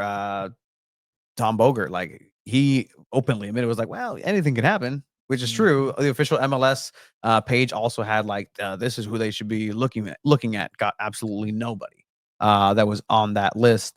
But in any case, expansion drafts are weird. Any draft is weird. Like if you've played fantasy football, if you've like done it in the video game, it's just you never know what's gonna happen. And it seems like San Diego FC has a very clear vision, and they're only gonna select players that fit that specific vision, or eventually trade players, get those international roster spots. And I mean, it was interesting. What do you think, Chiva? I mean, just seeing this picture, right, of SDFC dropping their roster. This is 13 players. They have 14 right now with the goalkeeper Jacob Jackson that was also added on. So you finally, Tony, you mentioned it earlier. You no longer forfeit a match. You have over 13 players. Yeah. That's all you need to be able to play the game. At first glance, you see this list and you're like, who are these guys? Like the basic soccer fan recognizes maybe two of these names, and that's Patty McNair and Chucky Lozano. Yes. And those are like, if you're a pretty decent soccer nerd. I mean, I didn't know who Imbarsen was. Alex Mighton, he's still 22. Like, I don't know who Jeppe was. Like, they're playing in Norway, you know. Yes, it's Europe, but you're not really paying attention unless it's one of the top 5 leagues. You're not really paying attention to that. So the roster on its own is very interesting because it's really how Tyler Heaps and Mikey Barras really want to shape it, which is with their play style of the right to dream model, where it's very fast paced. They're going to play that counterattack. They're going to play on those mistakes. So they have a lot of pacey players here, and we're going to kind of deep dive a little bit on those new signings, Tony, but it's shaping up not in the way that I feel like a lot of fans wanted it, but oh no, this get ready, doesn't, guys. this doesn't mean that it's going. It doesn't mean. I hope it's not a total disaster, but there are potential with a lot of these players. I've outside of it being closer than the actual date being closer to game time, and the mechanic of having players on your team is actually happening now. I don't think that anybody that I spoke to and actually had this discussion with shared that they are more excited about San Diego FC and its players and its play style and getting started than they were before the expansion draft. Outside of just saying like, we have more players. Well, are you familiar with these players? Like what? And that's just obviously if you are 100% like, phew, I got another mic. Let's make it happen. I'll get you some hot coffee in this garage. But Can I get some? We didn't get any. we didn't get hype. any. It I was know. too close. I'm just kidding. Next time, Yeah, no. would you have taken the coffee? No, it's too late. Yeah, I know. drinking coffee I know. this I late at don't night. either. We but only drink Recover here in the Two Balls in the Mic absolutely. studios. Talk about recover. This is time to recover because it's been a long weekend. It got the endorsement from my grandma. I brought the ones that Tony gave me, and I was like, she was eating breakfast. I was like, you want to try it? She was like, okay. She was like, she freaking took my Recover. She drank the Está whole bueno, thing. mijo. Así lo dijo. And I was like, she took my drink. I was kind of offended, but it's okay. It's that good. Your grandma will steal it from you. absolutely. You're telling me you took it back from your grandma? I Wow. didn't. Hey, that's He so took it. rude. I let her have it, but I was kind of like, Ah. dang, I was looking forward to having this. If you want to throw that picture up once again, Shiva. So Yeah. we were talking about the expansion draft and the players that were actually taken in this. So the first pick 1 through 3 were made bang bang bang out the gate, right? It was a 30-minute show. From what I understood and what was told by some sources at the actual event, things were moving last minute. Very last minute. We spoke to somebody who had just left the global headquarters because things were done last minute. Yeah. And the email had to be sent. So with that, before the draft, the goalkeeper Dos Santos, we have a Dos Santos, not Giovanni, Not CJ Fadri. not CJ Fadri, but CJ Dos Santos was named for the goalkeeping position along with then Duran Ferri. In this graphic, you don't also see a third goalkeeper selected, San Diego native Jacob Jackson. He was selected later on in the first stage of the 2024 MLS re-entry draft, and which is another Yeah, that one was on Friday. So there's 3 goalkeepers now for San Diego FC. You have Duran Ferri, Coronado kid, 18 years old, right now playing with the academy at FC Northland. You have now CJ Dos Santos, 24-year-old, very brief MLS experience. I think he had 1 cap with Inter Miami, and I think he played MLS Next as well, a couple matches. You have Jacob Jackson, that's San Diego native as well, but very limited MLS experience, more MLS Next experience as well. So you have to assume, is there going to be a veterans goalkeeper that they're going to get for that starting position? Is one of these 3 players going to be the starting goalkeeper? It may not be Duran. Tony, you're still optimistic, and you're still saying that Duran is going to be the starter for the home opener. I think at the very least we have an interesting goalkeeper battle, which is fun to see. Whether it be for the bench spot for second string or for that starting spot, it's fun when you have like positional battles like this, and we won't really get to see that. A lot of it's probably going to be in these preseason games and in these like closed door practices. But when you have like 3 young players like this, I think SDFC is at least thinking to themselves, these guys are going to have to play it out. on the pitch, see who earns that final spot, which can be fun. And just be ready when if one of these younger goalkeepers, Tony, 24 is still young for a Super young. goalkeeper, super young. You're going to make mistakes. You're going to learn off those mistakes. If SDFC is ready for that, then so be it. Just know the goalkeeper will be making a lot of mistakes. And that's how you learn. I mean, you have young goalkeepers in Liga MX, like Chivas have Talar Rangel, who's, I believe, like 24, 25 as well, but he's killing it. Like, he's a starting goalkeeper. There are those teams that find a hidden gem in goalkeepers, and this could potentially be one of those players. So maybe Tyler Heaps and all the scouts and everything see something in one of these goalkeepers that nobody else sees. So who knows? Maybe this is one of their starters. Maybe they get a veteran player just in case that can be the starter, and this younger goalkeepers can learn under. But those are the goalkeepers that SDFC has as of now. Whatever happened to those Memo Ochoa rumors? Do you remember that? Like when the team No, first became 100%. a thing, that was like Yeah, such but a big then deal for everyone. He started having very low lights in his team, and Yeah. he was not no He's- highlights. He still loves San Diego. Like, let's not he vacations here with his family. Like, that's just He a loves thing that he Seaport does. Village. He loves Seaport Village. He Which loves is gonna taking, get remodeled he too. loves going It to is? yeah, Yeah. it is. Yeah, no, like there's Oh. gonna be a whole Space Needle. Yeah. I don't know if I'm allowed to say that actually. I've seen those pictures. I've seen those. I've seen Breaking that. news, not Oops. soccer That's not related. breaking. I think Okay, I've cool. seen a rendering, which we Where know you we didn't love. know, there's a big resort at J Mm. Street Marina in Chula Vista. So I've seen that too. Rendering. other It's San players Diego's- that San Diego FC have selected. I mean, yes. let's dive in on these players. I mean, who do you guys want to talk about first? We have Chris McVeigh, who All right, Tony, you got to let's- talk about. You got to talk to a little bit as well. But Yeah.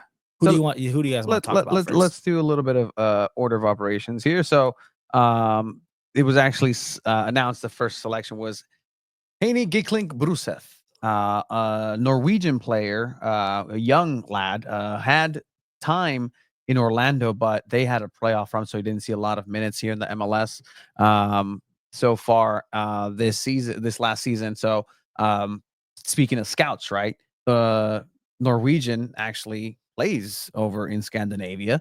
And because Right to Dream has that network of scouts over in Norway, which is pretty much right next to it, they are privy to such players like this. He is part of this system where there's a Scandinavian style of play. And actually, Chris McVeigh was actually the one to actually point that out. And when I interviewed him, he's like, "Yeah, no, like there's this Scandinavian way of play." So like, hey, what type is that? This is the type of player that has grown up with that.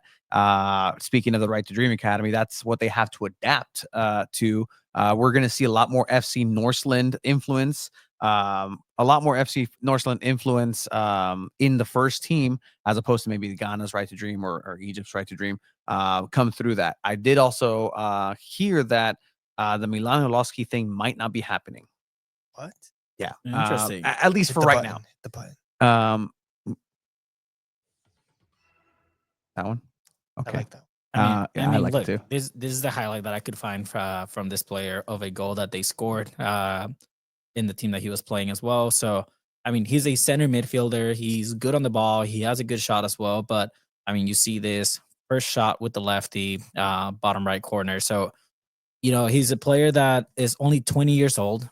He is definitely bound to also learn. But I mean, this is kind of like the bread and butter that Tyler Heaps wants in this team. He wants those hidden gems. Like I keep saying, like I'm gonna reference that a lot, but he's only 20. Mhm. Like that potential with this player in 5-6 years, this could be the one player that goes from SDFC over to the Premier League. Like you don't know the potential that these players have, but I mean, again, he's a very center not defensive, but center midfielder where he's gonna be your box-to-box midfielder. He is, and we can get to it now or a little bit later, but essentially, with everything still in flux, right? Again, going back to CJ Dos Santos being announced before the draft, Dos Santos was actually planned to be one of the 5 players to be selected in the expansion draft. So that's what I'm saying. Like moves were being made up to like 15, 20, 30, like just minutes before the actual decision to draft these players were made and finalized. but that's something that's kind of up in the air, right? And then you now have again the re-entry draft. There's a couple levels into that. The first level already happened, where it's essentially like a waiver wire. If you're familiar with the NFL, it's just a pool of players that want to remain in the MLS that are free agents. They can go ahead and say, "Hey, re-enter me into this league. I don't want to leave."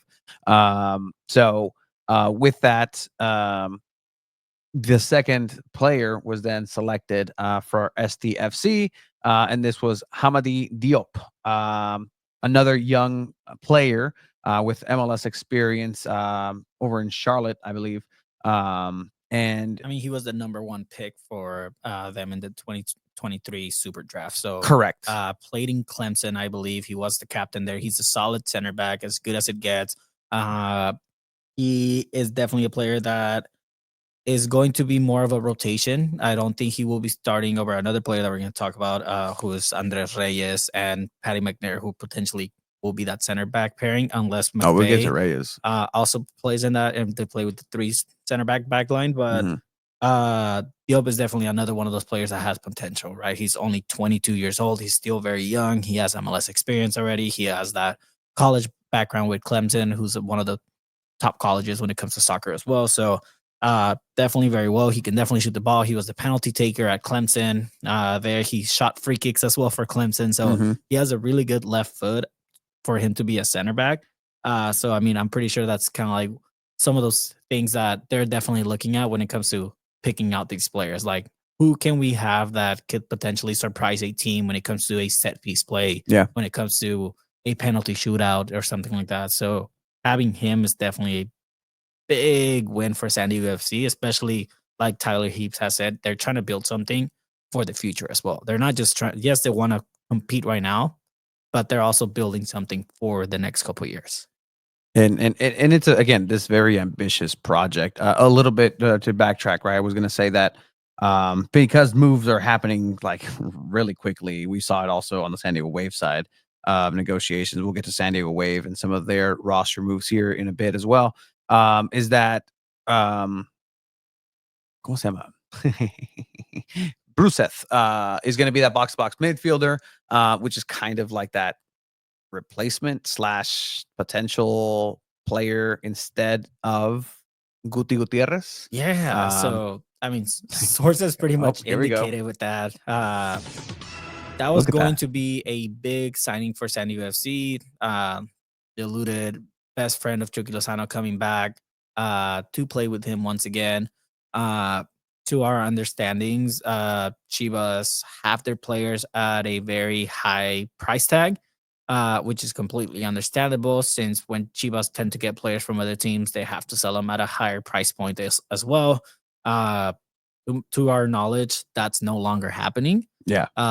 Because of that price tag, especially just based on the type of player that you have from Guti Gutierrez, you have kind of like that same quality on a younger Bruseth. Yeah. So yeah, it would have been a plus. It would have been a people pleaser signing as well, having that friendship back on the field. But if the price isn't right, and that's something Tyler Heaps has mentioned over and over, there's negotiations going, and if the price isn't right, they're not going to just pretty much go all out on a player that they don't really want. So Which that's can no be longer appreciated happening. I don't for think. right now. I don't think they'll be getting any players from Chivas. It's not trending that way right now. Because I mean, there was potential of Guti Gutierrez, Victor Guzman, who's also played with Chuck Lozano. So I don't think that's gonna happen anymore. But We don't pay attention to the Liga MX anymore. we don't pay We attention don't. to Liga That's- MX anymore. that's it. That league is non-existent. Absolutely. MLS, puro MLS. Yeah, let's go. Then the third selection was Jasper Lofelsend, and again, some MLS experience here. Someone who has had success individually, just being involved in the league, and just rounding out just the experience that's needed in order to go ahead and start 2025 for San Diego FC on the right foot, because you are going to need the combination of experience in the MLS and just people who you're going to go ahead and mold. And I think a good way, I think George said it here earlier, is that they might be young players, but it's easier to break any bad habits and show them this system. And I think that's a really good point, right? Like you can go ahead and show a 20-year-old Tomas Angel, who, I mean, if you look at some of the highlights that he's provided, like, those are exciting. The 20-year-old Colombian, also part of San Diego FC. But again, like, you can break those bad habits. You can really kind of instill that DNA of the right to dream style of play, and really have something cool to work with. And I think that's the key right here. People who are watching San Diego FC will have to temper those expectations. And I've even heard Coach Mikey Varas say a little bit more conservatively, like, "Hey, like, if we make playoffs, like, we should be happy. We should be happy for competing and or making playoffs in the first year." And I think that's a good standard to kind of keep. Whatever's gonna happen with Leagues Cup, quien sabe? News came out where if Liga MX, again, not paying attention, but may or may not just have a coup. But nobody seems to be enjoying Leagues Cup. Yeah, look, with Jasper, you're getting essentially a player that reminds me a lot of, like, not comparing the level, but reminds me a lot of Philip Lahm back in the Bayern Munich Oh. days, right? Where he can play at the right back, and then Pep Guardiola comes in and, hey, now you're my new center defensive mid. So I think a lot of the things that SDFC is doing is they're getting players that can definitely play in different positions, and that's definitely a plus. But I think for the most part, he plays a lot in that fullback position, kind of like center defensive mid role as well. He has good delivery. He is able to play as a center mid. He has a good shot as well. I think something that he thrives on, just seeing a couple video compilations of him, is those through balls. I Yeah. think he's definitely able to see what's possible behind the back line. And if that's something that could definitely be a weapon, I do think he's potentially going to be a starter for San Diego FC as of now. I mean, there's only 14 players, but I think he is a Everybody's player starter that could potentially become a starter. And I mean, he knows how to get a tight spots as well. There's a lot of times where he's gonna get surrounded by two players and he's able to find the player or get out of that spot and then get rid of the ball. So that's definitely a plus of a player that you want in that center midfielder or in the fullback position. So definitely a good player to have, especially getting him in the expansion draft. If you start kind of looking at these patterns of who San Diego FC is getting, one, multi tool players that can play, like you said, in multiple positions, players who can get out of tight spaces with individual skill, or just be able to play collectively and do the smart play in order to go ahead and play on a counterattack right there. From what I do believe it's going to be a little bit more of a classic 4-3-3 formation with Mikey Varas. Where that midfield is gonna be is depending again on a lot of who's available that day. But if there's one thing that's for sure, SDFC currently having a bunch of midfielders. I think their midfield right now is going to be filled out with one, maybe two more just top tier MLS caliber players. But for right now, I think that depth wise, you're going to be doing okay. You're going to rely a lot on Yepes Sverskov in that 6 role to really set the tone, set the pace, set the tempo of the way SDFC plays, and then really rely on the talent and the youth and the dynamic play of younger players to really put that together. And so just certain patterns here that you're starting to see. And again, like, it's an exciting style of play, it seems right now. But we'll see what that chemistry starts looking like, right? Does Chucky Lozano vibe with that style of play? Where you can put a put a Ferrari in a race with, I don't know what's another McLaren. with the McLaren. And I think we're talking like, well, it's more like a Honda, a fast Honda, a Prelude, a Ford. An Escort, a really fast Ford Escort. Look, I mean, on paper, yes, some of these players can definitely play in that midfield, but San Diego FC labeled them and listed them as defenders. My theory here is that maybe Mikey Varas surprises with a 3 center back defensive line with fullbacks. Those fullbacks definitely being what's the name? We're just talking about Jasper. Being one of those fullbacks, they're probably going to get someone. Jeppe definitely one of those center defensive midfielders. With Bruce also on that midfield, unless they pick up someone else, obviously.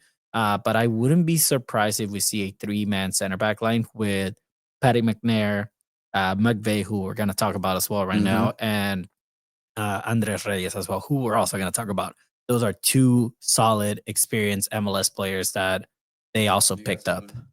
Yeah, and I think when you think about like modern soccer and you talk about like just having a bunch of midfielders, that is kind of what we see at a lot of levels nowadays, where it's just they have to be skilled on the ball and making those important passes and kind of being able to play like wherever they are needed. And when you're building a team like that, especially with young players, if you're able to like teach them to play that way well, it ends up looking like really beautiful soccer. But when it does not work well, it looks like so bad. Like we've been seeing that with City lately. Like they just can't pass the ball anymore. And if San Diego FC, you got to hope that they can kind of find that balance.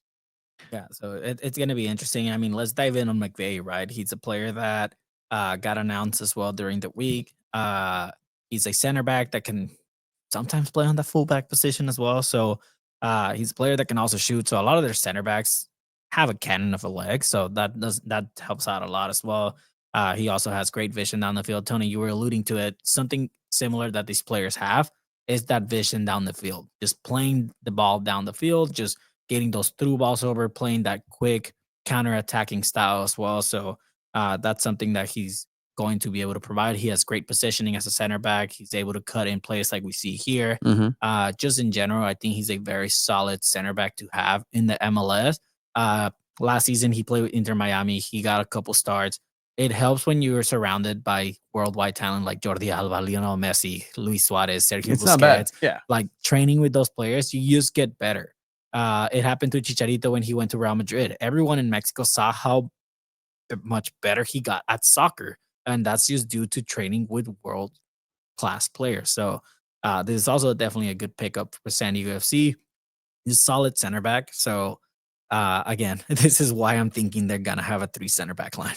Yeah, and you know, I know he was with DC United, and this is more of a comprehensive look at just what type of player he is, right? Like, show me what the highlights are. Sure, like we were talking about it. Are we gonna look for lowlights? Well, no, not really, because those will come. Don't worry, there'll be plenty. We'll find out what the flaws are in the current iterations, because sometimes you know what, speed just becomes a factor. Right there is something that he it showcases a lot, is that burst of speed from the back line and breaking the lines and moving into the midfield and starting the attack. Like I said, like you said, actually, very good at reading a play and very athletic as a center back and pretty pacey.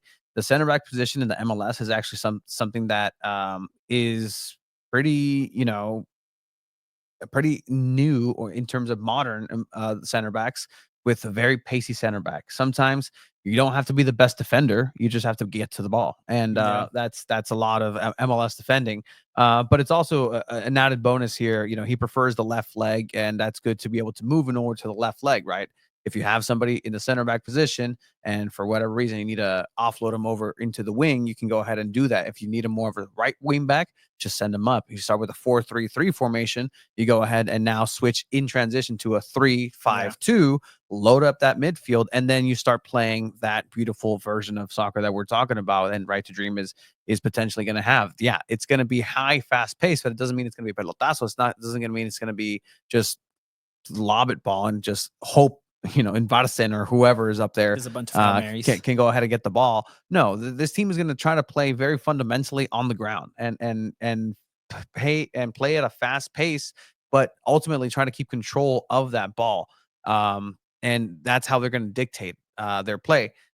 If they go this route, then I think it's pretty standard, but with a different outlook in terms of what can be brought, this 2.0 version versus the MLS, right? Like, if you play this style in Europe, it's not like they haven't seen it in Europe. It's not like it's totally revolutionary. It's more of a total football. It's like a total football 2.0, to just kind of look at and give an idea of what Johan Cruyff did back in Barcelona, and just that idea of, you know what, the ball's in play. You just go ahead and make sure that you have control of that ball. You control and dictate the pace of this.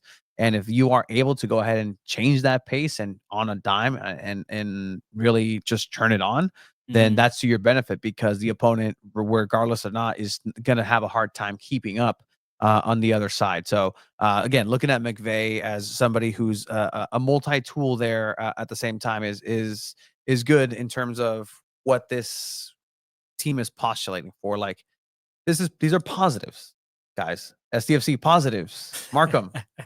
No, I mean, we speak positively. I like what I see from that. If I'm a goalkeeper, Yeah. which I am, I mean, allegedly, I haven't seen you play Not in an a while. MLS it's been a goalkeeper. while. Well, who knows? I'm still. Hey, if I train, Tranquilo, way. hey, Duran Tranquilo, would excuse whoop you, tranquilo, eh? excuse you. All right, 100 pounds ago, I thought the same thing. Now I know. Now I Oh, know. gosh. If I just Abe, train a little bit. what are you thinking, Abe? Do you feel like this fast-paced environment or play style that SDFC was probably alluding to playing? Do you think it can be successful in the MLS? I think it can, yeah, especially with just how much they're talking about this system and style, and if you're truly committed to that and like willing to have some bad games, maybe even like a couple bad seasons where you're building and building, then yes, this can work. But at the same time, like we saw it, even if you compare it to like the NWSL where you Casey Stoney built a style, it worked, and then all of a sudden it just crashed and everyone figured it out and it just was not fun to watch. She got fired. And then Donovan tries to instill like a style that's attacking, high pace, controlling the ball, having insane amounts of possession, and that Mhm. didn't work. And even with the Loyal, I think that last year of the Loyal, we saw like the best version of a style, of a structure, and then at the end of the season, it all just kind of peters out. So you never really know in soccer, but I think this is probably the right move right now. Just building a system and having this thing that can last for a long period of time. Yeah, and I mean, just going back, following McVay, you have Andres Reyes, who was probably one of Yes, the I like that side. that one is that was probably huge. the biggest signing because of the Andres Reyes signings. I feel like that was a big reason of those two players getting traded in the expansion draft to, to get more Gam and Tam available Yes. into your team, into your what's it called? Your armory? You're loading up the coffers. So what There you're we go, saying is that okay. SDFC selected St. Louis City SC midfielder Jose Kajima during the expansion draft and traded him over to DC United in exchange for $400,000 in 2025 GAM. Gam. SDFC then also selected New York City FC forward Thiago Andrade and traded him to Toronto in exchange for club's natural first round pick. I believe that's the 9th pick overall in the MLS Super Draft and up to $250,000 in conditional Gam. if certain performance metrics are met. I wonder what those kind of metrics are. Is it like if he scores enough, if he plays enough minutes, like Yeah. you think like just they're hoping like It's Toronto's hoping sell like, on clauses, trade on clauses that Yeah. ends up, if you end up trading this player in 2 years, you give us 500,000 GAM.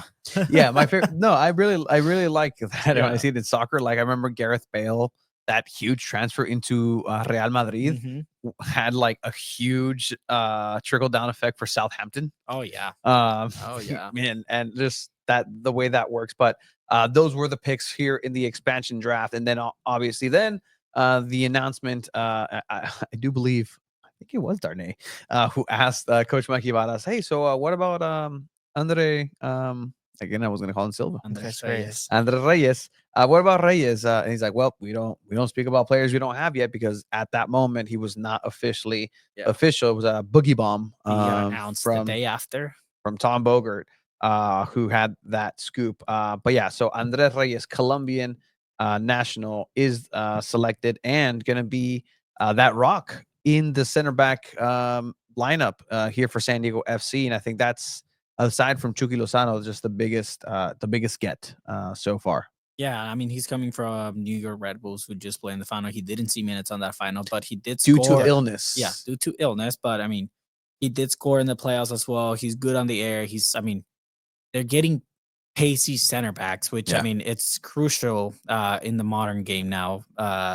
So I mean, again, like he's one of your highest profiled players that you've gotten over the last couple days. So he has the experience. He's only 25. So I mean, again, that back line is looking pretty secured already under Patty McNair's leadership. Let's not forget Patty McNair is also in this team in that defensive back line. So players that have a good shot, that have a good long ball as well. So I think SDFC is definitely building, starting off from that back line and then moving up.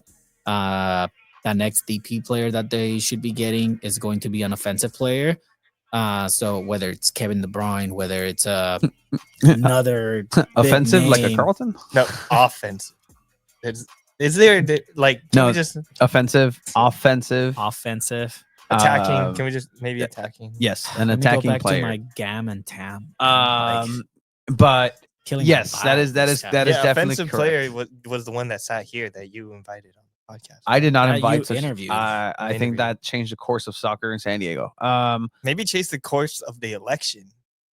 You know what? Abe, we don't get political Hey. here, Abe. Come on now. Depending on which one you're talking about. The Reyes trade seems sus maybe to get rid of. They got rid of him because he didn't want to play in the final. Either way, San Diego does get a really good player here for the MLS to start the season. That is a solid back player who's going to be your rock. You know, when you have Patty McNair, who's also really good on the ball, moving forward with the ball and moving into that midfield, you're going to need somebody who stays back. And if not, somebody who's able to track back, a strong defender who isn't a stranger to getting down and dirty and will just tear off your leg if you let him. Just stay out of his way. That's the type of ring general in a way, the defensive general that you have with Andres Reyes. And so I think, this defense is shaping up to be solid in terms of MLS. Yeah. The next attacking player is slated to be potentially a DP on the right wing. And so that's kind of where San Diego FC are getting a whiff right now, because again, they can. The international transfer window is coming up. That's coming up in January. And so literally everybody and anybody is within the rules and bounds up for grabs for San Diego FC. Yeah, and I mean, they did get another offensive player with Thomas Angel, right, from LAFC. A young player, 21 years old. This guy, if you watch him play, he's electric. He played for Phoenix Rising in the US as well. He has a very good left foot. He's that player that va a hacer sombreritos. He's going to be taking on players one-on-one if he gets the chance to start. So he's very pacey. He likes to take the shot when he has the shot. So I think he's also a good pickup to have. He's only 21 years old. So again, you're getting some of those younger players to try to shape up for the future. Don't look at my notes, Abe. Gosh. Why are you picking at my notes? I was trying. Get your own notebook, man. What do you think about this? This is a different gear for us right now. Like I love this. Like we're finally talking soccer. Yeah, dude. we're not just. I'm tired of talking Chrome. I'm tired we're of not talking just community. here to Like talk smack. I love There's the actual community. soccer Like, to it's talk fine. about now, Like, Dave. I'm like so surprised. Chivas just like rolling off stuff that I've like never heard him talk about before. I'm like so Screw impressed. you. There hasn't I'm been impressed. soccer for a while. I'm impressed. I know you miss it. I miss it too, and it's just like I miss this version of Chivas. Sorry, I was tired of talking about Kristen Westphal just fucking up at the right back position, who's no longer with Wade, but we're gonna be talking about that later today. This is fun. This is fun. I love it. And your handwriting's good. That's really what I was My looking at. handwriting Being is honest. fucking terrible. By the way, the average age for San Diego FC right now is 25 years old. That's still very young. It's not the youngest in the MLS. Did the math. He actually fucking did the math. It's not the youngest. The youngest is math. New York City FC. They have their average at 23 years old. Who is this guy? Yeah, the average for San Diego FC right now is 24.7. So 25 years old. So 24. Wait, 0.7 in 12 months. What is that? Like 24 years and 14 players. So okay. Yeah, we'll get more players. They'll get more players. They'll they have get to. They have to get a older. max of 18 up to 20 players. So whatever the TAM allows them. Yeah. So yeah, no, their average will go up age wise, especially if they add a certain 32-year-old right winger. Which I mean, if that's what they want, that's what they want. You who really could think that right that's gonna winger happen? be? Do I really think what I just typed in and Googled is gonna happen? I don't know. Let the people think. Who do you? Sorry, I missed it. Who did you Google? Oh Don't worry man, about you gotta it. go back. You gotta go back. Look at the notes. Who could Is that that? in your notes? Who could that right winger DP be? I don't know, Cisco. Who do you want it to be? I'm just gonna look at the history. Oh shit. Like we have the same fucking shit. Like You guys can just look at each other's Google history. we're on the It's all the same same Google company. browser. San Diego.Futbol. Check out the website, sandiego.futbol.com, not .com. That's Sandiego.futbol at all times. San Diego.futbol. No, I can't. Oh, you really? It's not gonna be bad. Hey. Come on. Hey. I mean, maybe. Maybe. That's what I'm saying. Let us know who you guys want. Why can't you say it? At the end of the day. Why won't you say it? I don't know. Why won't you say it? Mo Salah?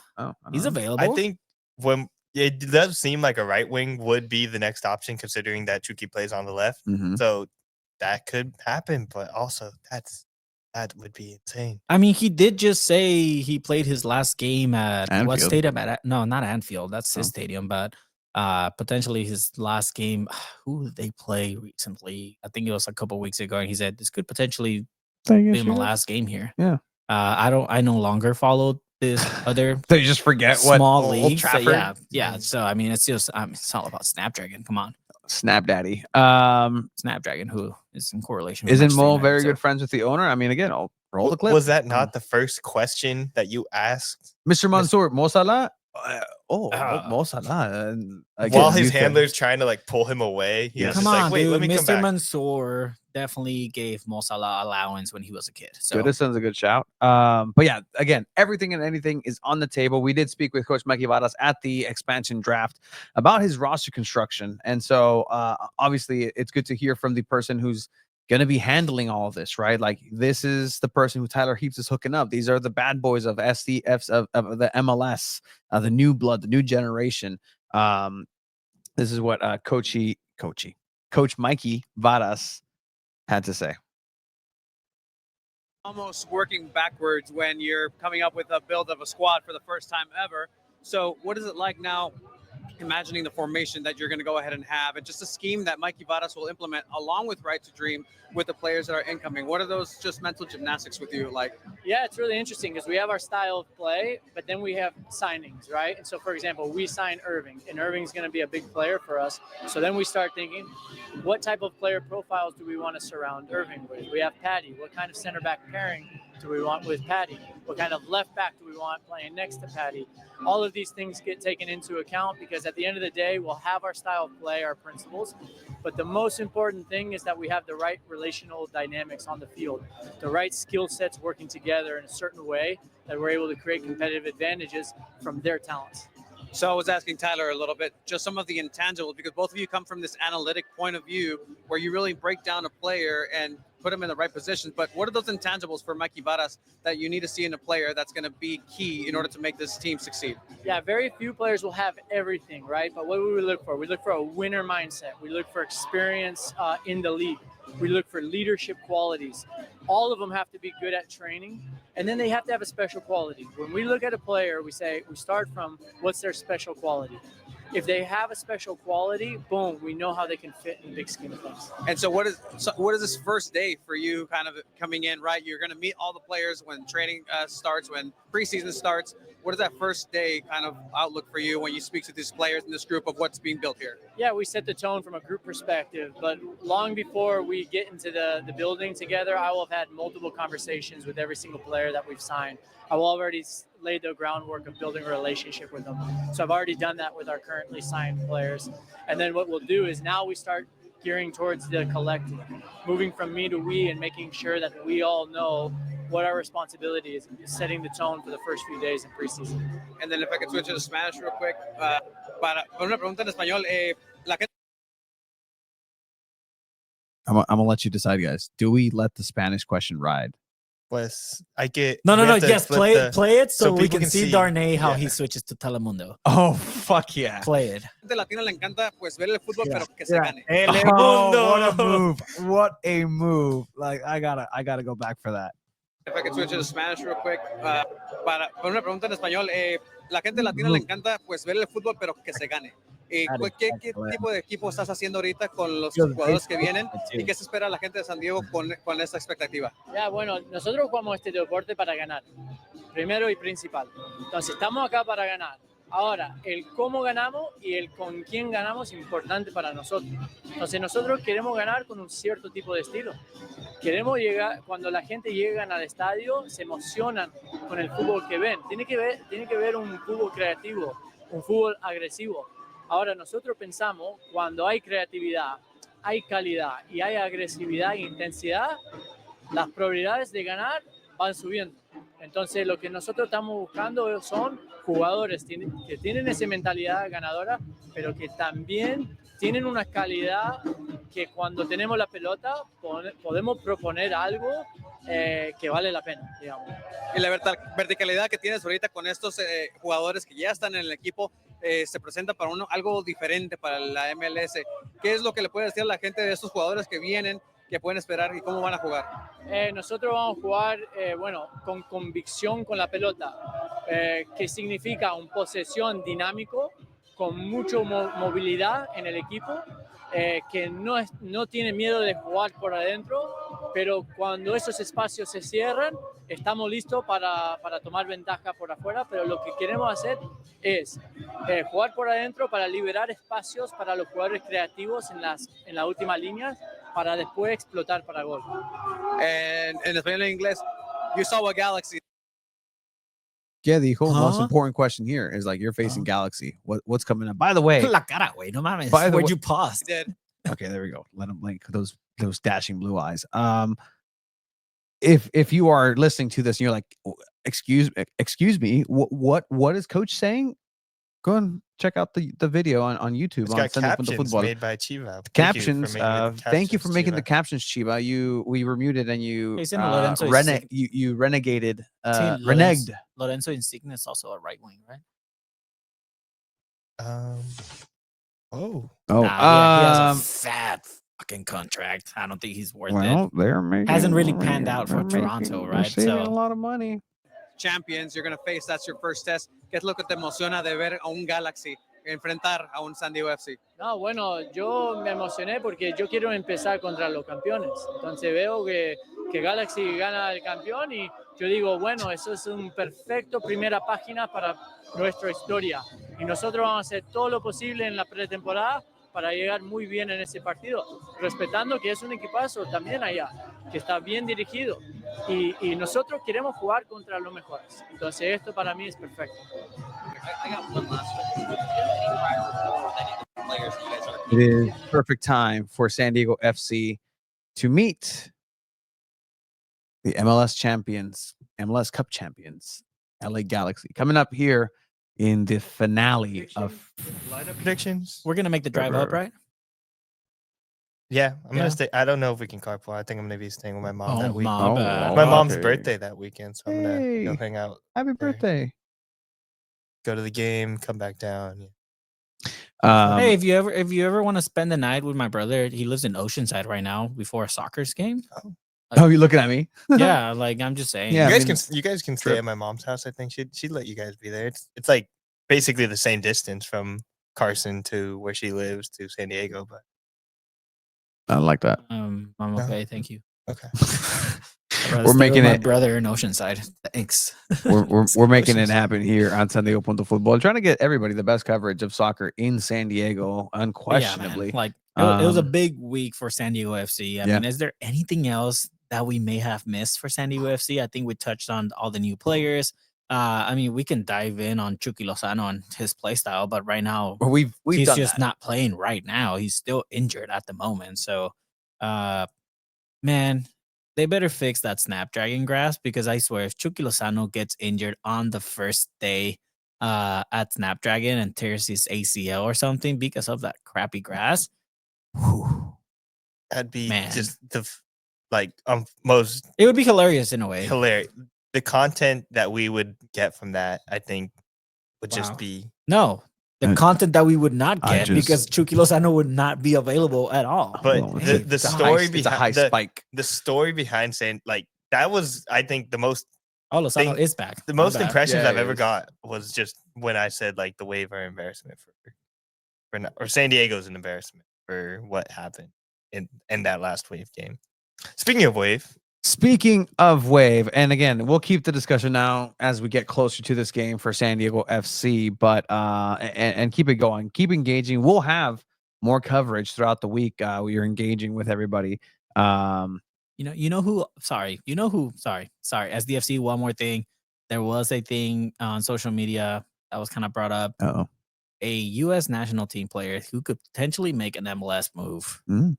just because he's not getting the minutes in the Bundesliga. Gio Reyna could potentially make a move back to MLS. That's just in the rumor mill. Did I say that right? No, I fucked it up, right? Mill. That's it. Like, Cállate la okay, ver- cállate hold la on, hold verga, on, hold on. You're close, you're close. No, I need to know, like, Yeah, me so vale madre. when you, Offense. no. When you Offense. figure English words, do you picture them in your mind? In my mind, I say it correctly. No, but what do you picture the word in your mind, right? Like you clearly know what mill is, and you said mill, but your mouth didn't say it. But do you picture It the was word? close. You're being mean. No, It was no, really close. I'm trying to figure out why, because you know it, but it's just like, is it a muscle thing? Is it a you just like? Because I think like in here you say it right. I do. In my mind, I Yeah, say it like right. When I in your read, mind, you oh, said man. mill. When I read in English in my mind, When I read to güey, myself, no mames, oh, pinche man. Shakespeare, I güey. wish Leo bien vergas, güey. En inglés, leo bien Reading fucking- cabrón, güey. reading Dr. Seuss, man, reading it like Shakespeare, bro. Anyway, Death. Shakespeare has inspired me, dude. I just saw Romeo and Juliet for the first time Romeo ever. and Juliet. It's a good movie. I like It's that a one. really good movie. Good version of the Yeah. story. Yeah. I love it. With a happy ending.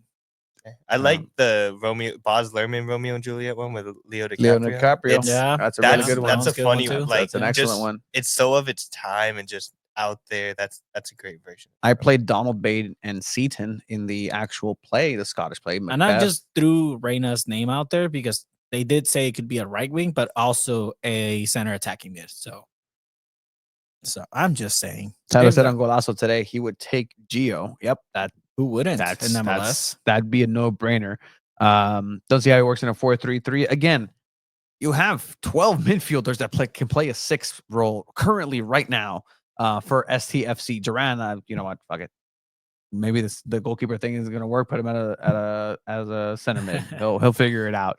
I don't know how Papa Duran would like that. Yeah, no, Papa Duran would All right, but yeah, that's what we have for you all for SDFC. I believe we're transitioning over to San Diego Wave because there is Absolutely, another and- professional soccer team and here in there San is- Diego, and they also made some moves. They also made in some this moves, offseason. and they are making some waves. So again, be on the lookout for the giveaway for the Authentics 2024, 2025, 2026, potentially.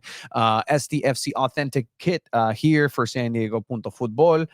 There are different ways to go ahead and get in on that. We will be giving it out on our end of the year award show coming up in a couple of weeks. So keep your eye on that. Also, keep your eye on potential opportunities to nominate for end of the year awards. I think I do it too. Don't worry. End of the year awards for everything San Diego. So with that, let's get into San Diego Wave.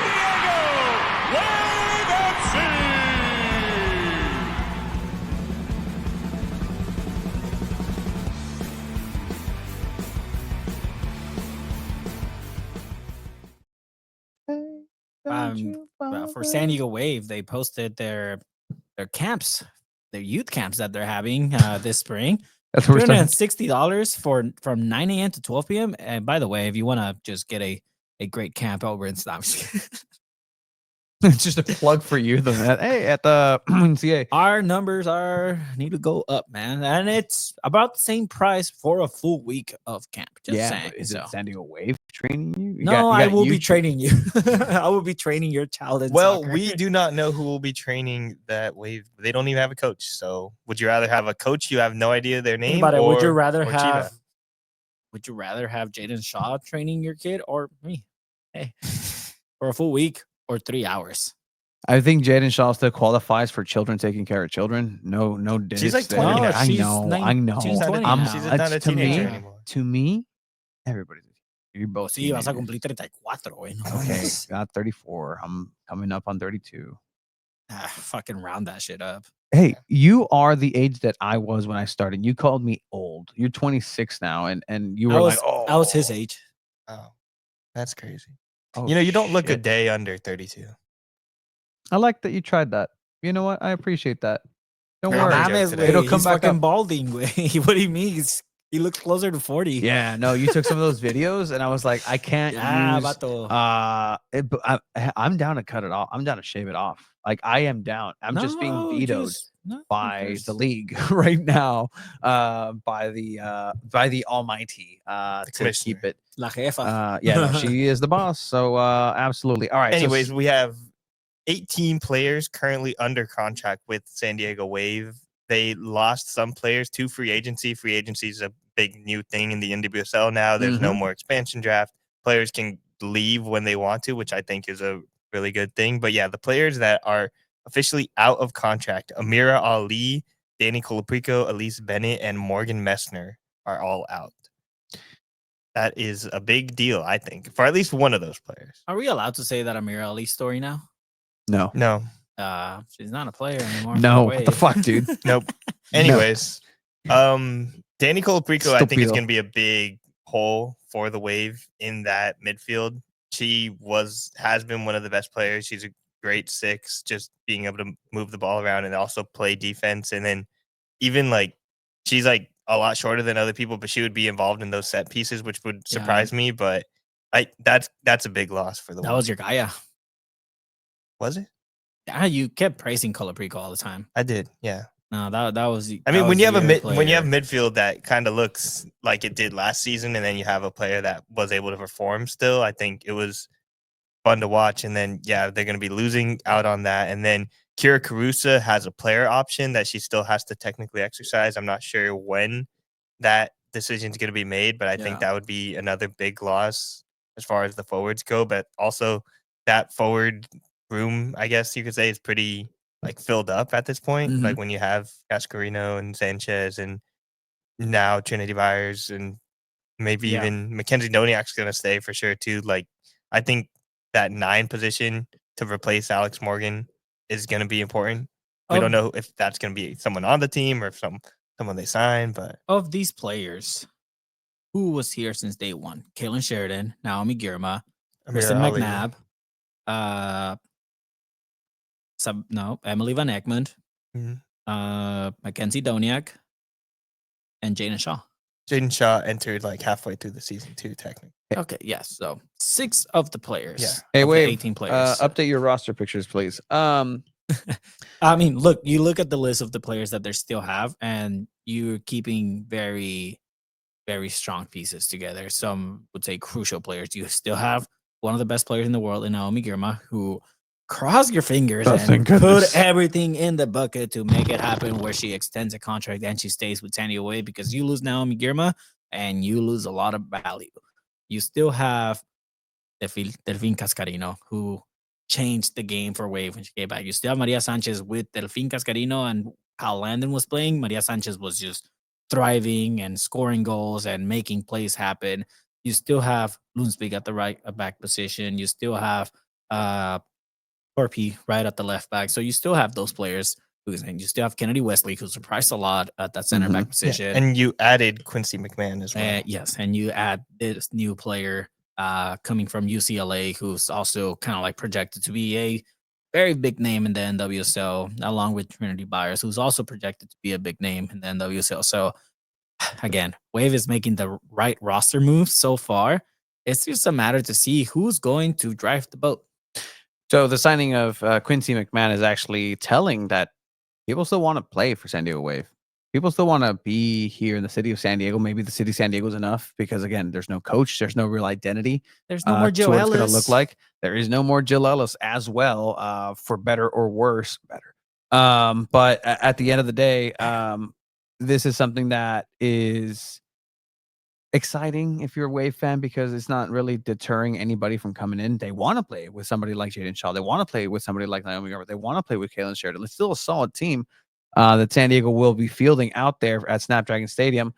Alicia's still waiting out the Herzog story. Well, okay, you'll get that one, Alicia. Next time I see you, remind me. I don't know, but I do have a feeling that San Diego Wave, once they get the right coach, which I feel like they will end up making the best decision for the head coaching job. I do think San Diego Wave is going to come back and have a really good comeback story this season. Yeah. I do feel like they'll be in a playoff spot for sure. Another supporter shield Who knows? That'll just depend how the season plays out. It's way too early to call anything. You never know. Injuries happen.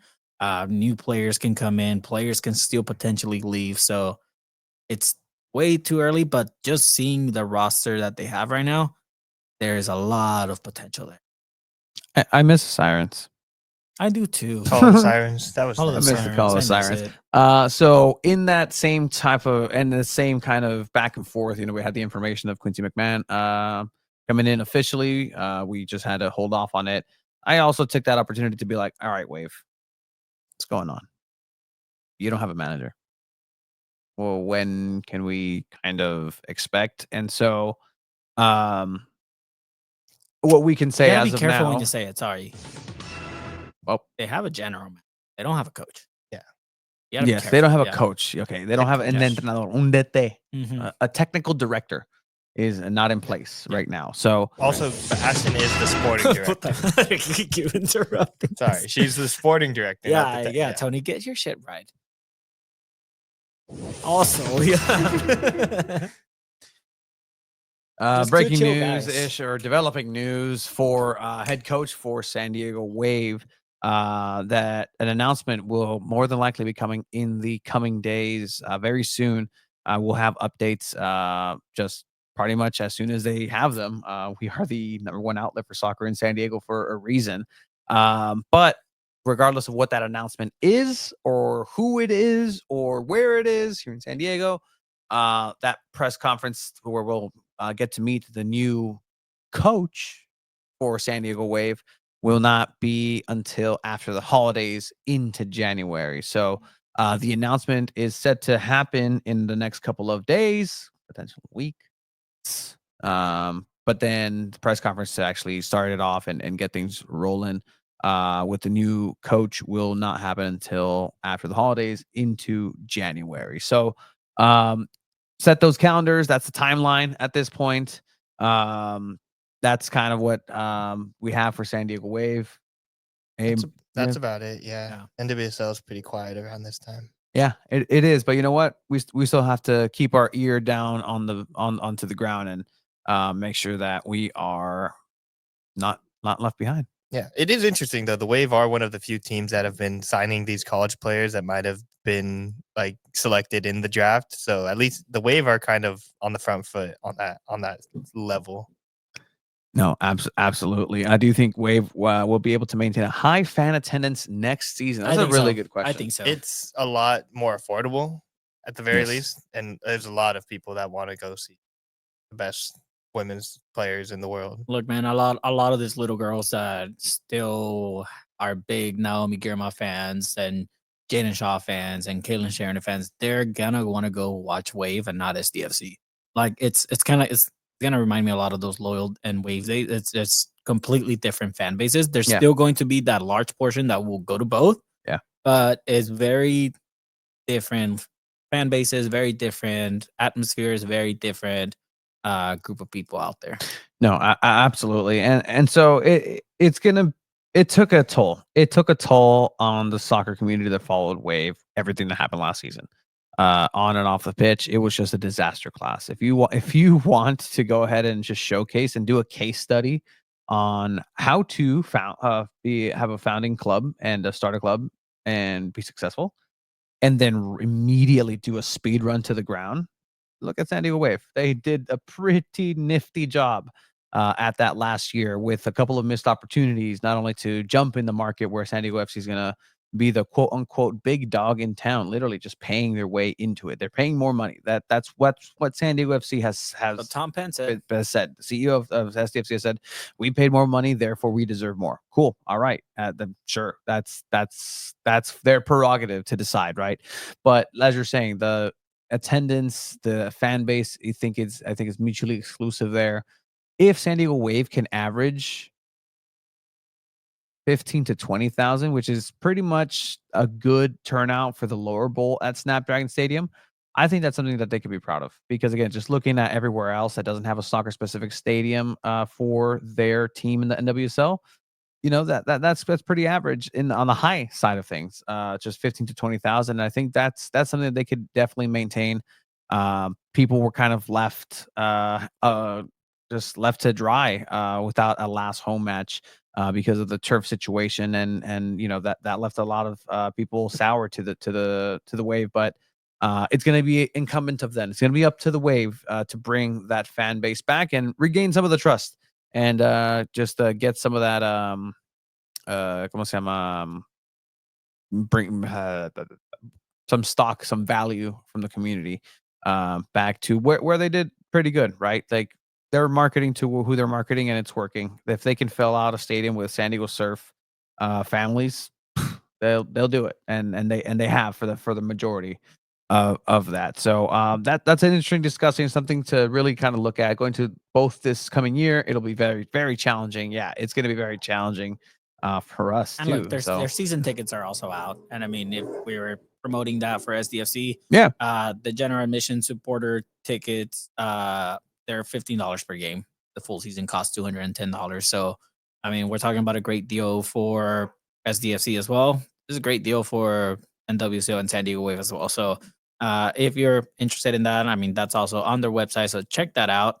That's what we do here at San Diego Punto Football. We promote both teams. We promote the positivity. hey, look, these little teams need it. Yeah, these little mom and pop shops really kind of need it. So the top dogs in town are San Diego Internacional. Oh, absolutely. Your partner's favorite soccer Hey, team. did East Lake win in the UPSL? Yeah, they did. Oh, they're onto the quarter. Oh, for the Open Cup? Yeah. Oh, I haven't. No, not Open Cup. For Oh, the playoffs, the national playoffs in the UPSL. We'll check that a little bit later, or if you want to check that right now. But that is everything for San Diego Wave right now, and that is going to lead us into our final segment. Yes, we do segments. Yes, it's been a great time. It's going to be your final segment, brought to you in part by Recover. Recover. Yes. You like that, didn't you? I do. Recover. Get your Recover wherever Recover is sold. I do have this ad read actually. Not an official ad read, but you know what? We'll make it happen. So what is Recover? Recover. Thank you for asking, Abe. What is Recover? Recover is an organic hydration sports drink of today's athlete to improve performance and recovery before, during, and after training. Recover 180 organic hydration combines coconut water, potassium packed with electrolytes and vitamins to provide the hydration you need to recover strong. Make sure you get Recover in the different flavors. This is certified organic, no chemicals, no preservatives, no artificial flavors.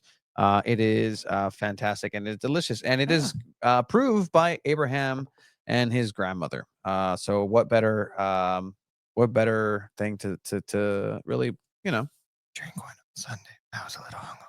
You drank one on Sunday. Did it help? Oh, you were hella hungover? No, I was just a little bit. But it's okay. Abe got breaking news. Abe got fucked up on Saturday. Let's Recover. East Lake Soccer did beat FC Arizona in the national round of 32, moving on to the round of 16, which I believe might be a home game. They said details coming soon. So shout out to East Lake Soccer for representing San Diego in the UPSL national playoffs, beating FC Arizona in the round of 32. Wow. I think they can be entered as a late honorary. Great for our next segment, which is goals. There we go. That's what we need.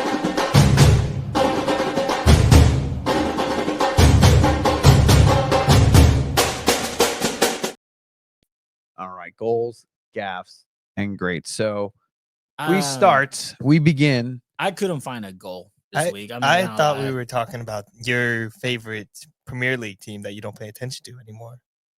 Oh, you mean the Ahmad kid beating Manchester? Manchester's I red, thought by that the way, was right? Something.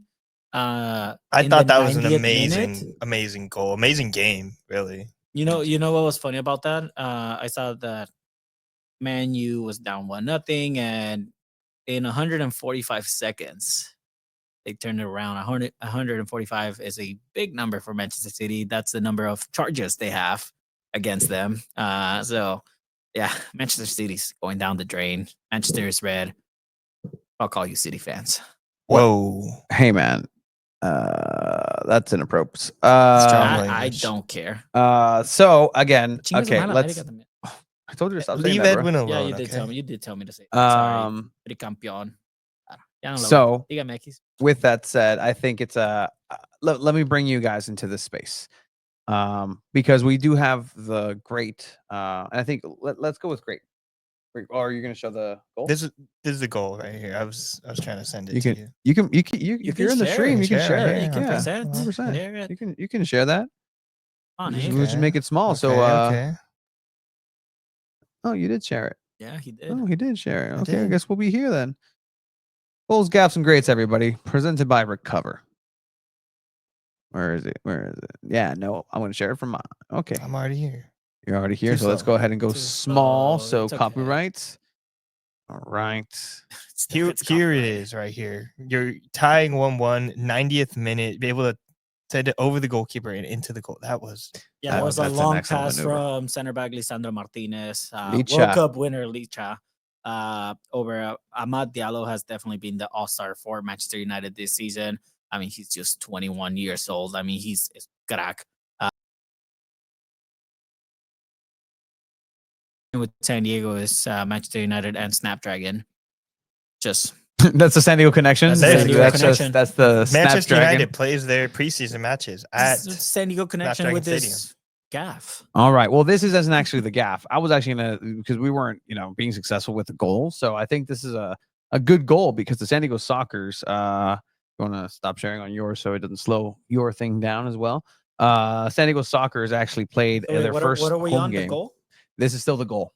So this is gonna be. Just because it's the second goal.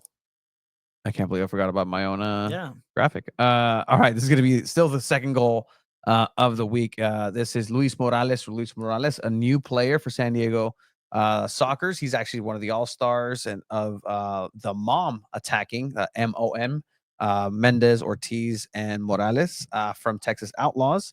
They did very well. Texas kind of got stripped and they took hey, I could say we took San Diego Sockers this opportunity to take a vicious striker. He scored a hat trick in this match, including this goal, which ended up being the game winner. Sad opening has become. Where is it? Okay, chingón, güey. Okay, Golazo. fregón, güey. No, Qué pinche golazo. golazo, güey. No, 100%. I could always love hear I Craig. yeah, I could Craig's hear voice Craig on any these day. soccer's calls are just amazing. By the way, Honestly, shout out. Oh, I know who our great is. Who's that great? Our great is our very own Tony Sanchez, Well, being all in right, the relax. same network as the Champions League network. that is a technicality. Oh my And I goodness. will definitely take that to the bank. All right, so here is the goal by Luis Morales. Down low, it's Morales for the win. He scores! And exulting is Front Wave Arena as history has been reversed. A loss has become a win. And the Sockers' sad opening has become joyous instead. What's fair is foul, and what's foul is fair. And the Sockers win it 6-5.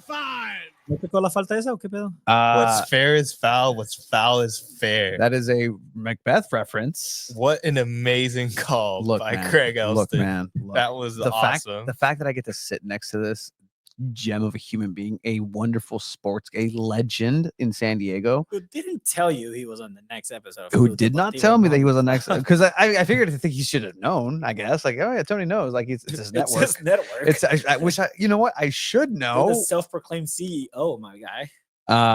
Tell me you have a deep frying 101 reel for today, Tony.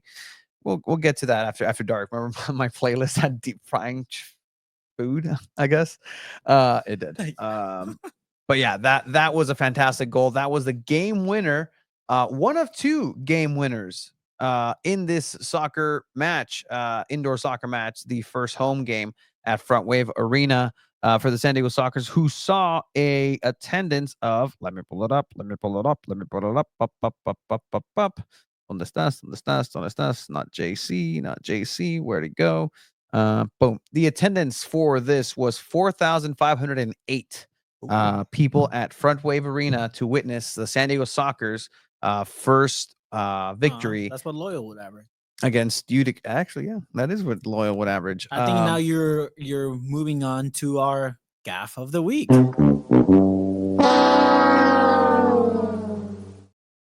Foul is fair, as what Craig Elston said.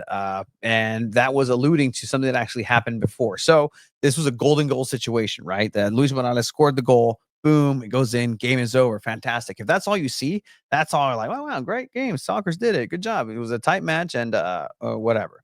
However, earlier in the match, there were some controversies between the officials not necessarily having the rules correctly, and what do you mean not having the rules correct? so in the MASL, they just changed the rule that if you are on the ground for longer than 15 seconds, you automatically have to come out. Right? That's just to avoid time wasting. That's just to avoid momentum killing. It's just a good rule to enact. However, then it was amended, and the jury's still out. It was amended to where if the trainer has to be called on, then the player has to come out, regardless of whatever. Again, player safety. Let's go flow of the game. There was a play with new player Kike Gontran, who used to play at Sacramento Republic. He used to play in La Liga, actually. First year, looking like a dynamite kid. He is stepped on, loses his shoe, tries to put it on. Referee's like, hey, put it on. Like, you're taking too long. Sends him back, sends him away. The Sockers have the momentum, and they completely lose the momentum. And it's just a shit show from there. After, you are going to see somebody who absolutely dominated the San Diego Sockers, a player for a first year for Utica City, a Brazilian, Kelvin Oliveira. Kelvin Oliveira, just a strong Brazilian name. Not Leonardo. Not Leonardo Oliveira, who is the pass master, but you get the situation that you're about to see. Golden goal situation. Goal wins. That's it. First one to score, and it's over. 5-5 Utica San Diego. This next play happened. Ronaldinho. And then it's Oliveira coming in to try and win it. Oliveira, Pardo blocks it, takes it again, header goal! Utica City wins in overtime. And who created it? The new superstar of the Major Arena Soccer League, Kelvin Oliveira, will be a problem for this league for time to come. And for the Great call once again. Craig Elston, amazing. This happened before Luis Morales' goal. Before everybody storms on, Boris Pardo's taking off his glove. Everybody's like done. But then if you listen to the background, it's like the NFL. The referees have the voice of God microphone into the arena. Will be a problem for this league for time to come. And for the Sockers, a stunning loss in their home goal, and they're going to review this play. I bump Craig. I'm like I've been, because like he's talking and I'm hearing like, no, it's not over. And I'm like, we did not have a monitor the entire game. We didn't see a single replay.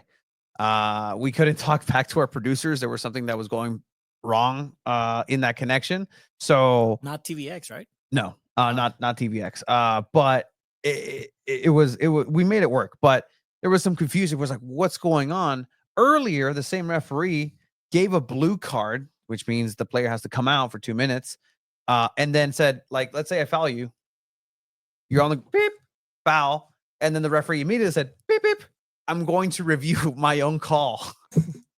Went back. Wait, did I just see that? Like, yeah, no, went back and reversed it. So it's a ref show here. Referees then review the play. What? They do exactly what they say they will. Review this play, take some time, and what is being called is, as you're going to see in the replay that we didn't get, is you see Pee Wee Ortega on the ground holding his face. At some point when Oliveira was winning the ball and taking over, he did like a swim maneuver, maybe swung his elbow hit the elbow. face. You can definitely see if you watch the original play, it elbow hits the face, and then Pee Wee is on the floor the whole time while they're celebrating the goal. Like here it is, right here. Boom. Elbow right there. Boom. Right. Okay. So that happens. Play that back a little bit. Okay. Maybe embellished a little bit, but here it is. Boom. Could have put his fingers in his nostrils right there. The What do only, you- what do you think? only reason I'm gonna say it's a foul, it's because it like there was a chance Pee Wee could have caught up. There was a chance that Pee Wee could have taken that ball away. So that action gave that player the advantage to get that counter attack going. So I do think that's a foul. So, okay. So it's a foul, right? But look at how much time is passing. Look at like that should have been called then. Yeah, but if they missed it, But if they missed it, okay, that's How many fine. referees are there? In 2 and then cronometrista. I mean, it was what, like, talking about how much time, it was what, like 7 seconds after the hit? it does seem like one referee didn't see it, one referee did, one It's referee like, said, yeah, "Hey, it's we like need to check on the this." play played out, and they're like, "Hey, wait, I saw a hit. Like, there could be a foul here." But here's the thing, like that moment right there, nothing matters. The game is over. Unless Like- there's a foul. But even then, like you have to go back and review that. Like this game is set and done. Once the goal goes in golden goal, But there's That's VAR, it. right? yes. Okay, so But then you VAR yeah. and then you create a chance here. It's just a mess. it is a mess. It is It's a just mess. it's the right call. The refs should be the greats. They did a great job, in my opinion. Yeah, you know what? The refs are the greats. They the made refs the right call. are the greats of the week. I know how anti VAR you are, but something Yes, happened. yes, They I looked get it. back. The game's over. It's golden goal. But if there was a foul and the ref said, "Hey, hold on, I think I saw a foul. I saw a hit in the face. Let's go back and review it just to make sure that either this is called or Utica wins." They go back, they review it. That's a foul. We all just agreed that that's a foul. So If they there did was the contact. right count. There was contact. Having just watched that again. Wait, le dio un madrazo en el hocico, güey. And again, the Okay, only we'll reason, try to the use it only if it reason I'm hurts. saying that Reverse the was a call and foul is restart the because game. this player there right is here, number 9, contact whatever the fuck his name is, that may Oliveira. be Oliveira, enough to whatever, warrant he a could have, foul I mean, being right here, he called. got the one-on-one, and it gave him an advantage. Pee Wee would have still kept up with him and could potentially it could have became a 2-on-1 on that Oliveira guy. It would be a tough call to reverse. Sí le dio el madrazo. Not gonna say it was Michi. Maybe not an elbow, but he definitely got hit in the face. And he got an advantage off that. Yeah. Knocking Pee Wee. Pee Wee played How are great. we're defending the Soccers here. You're the one that works for the team. By What the is- way, great actor award to Pee Wee. La vendió bien también. He sold it well. He pulled a Kyle Walker here. I don't know if you guys saw that at the Manchester Derby. Kyle Walker. It's the same thing, but no, Revs, greats of the week. Yeah. We're gonna give it to Yeah, Tony. We're gonna give it to East Lake Soccer. We're maybe. oh yeah, East Lake Soccer. By the way, yeah.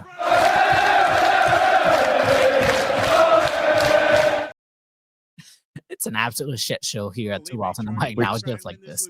Which then led directly into Morales. Hey, did they throw the hat? Go ahead. It's a hat trick. You didn't throw a hat? Yeah, fucking Hats are Oceanside expensive. Hats crowd, are am I right? expensive, okay? Like, I'm not gonna Oceanside throw my crowd. hat onto the field. Come on. Judo, Tanga Arena folks would have done that. Gosh, this Oceanside crowd. Well, This has a been great one of call. my favorite That's my, episodes you know, so far. this is the great. Craig Elston should be our great. Craig Elson. Craig is Elson great. is the, I mean, shout out to East Lake Soccer for representing San Diego in the national playoffs in the UPSL, moving on to the round of 16. That's 6. I mean, hey, you win the UPSL, you get a hefty prize. I believe it's almost like $100K. Oh. Yeah. So Maybe they should build a stadium. Or East Lake. That's actually it's in the works. Oh, Blah, what? blah, blah. Oh yeah, never mind. Pinche Okay. pendejo. Abe, you're fired. No, I'm just kidding. I don't have that power. I do. Just kick you out of the house. I'm not firing you. I'm It's walking out with Abe too. Screw this shit. I'm taking the recover. Ask it. fine. You guys can go ahead and do that. Season's greetings to everybody who's joined us at 2 Ball and the mic today. You guys have been absolutely fantastic, and want to say thank you to everybody in the chat. And oh my god, Thank you for everybody. Thank you to Darnay Tripp. Thank you for Sold out. the San Diego Sockers. Thank you for SDFC for the Jersey Authentic 2024-2025 kit. That's going to be raffled off. It's going to be given away an opportunity drawing through guys San take the Diego recover. FC. Thank you to Abe for coming in and not taking the recoverer. Thank you for everybody once again in the group chat. Let's keep this discussion. This is one of the, again, I agree, the funnest episode of Two Balls and a Mic that we've done in a while. There's a lot of soccer to talk about. There a was lot of finally construction soccer to for talk about San in a Diego way. FC, and that is literally our bread and butter. Check. Drink your recover. All right, guys. Have a Thank good you. night, everyone. Have a great night. Bye-bye. Lávensela.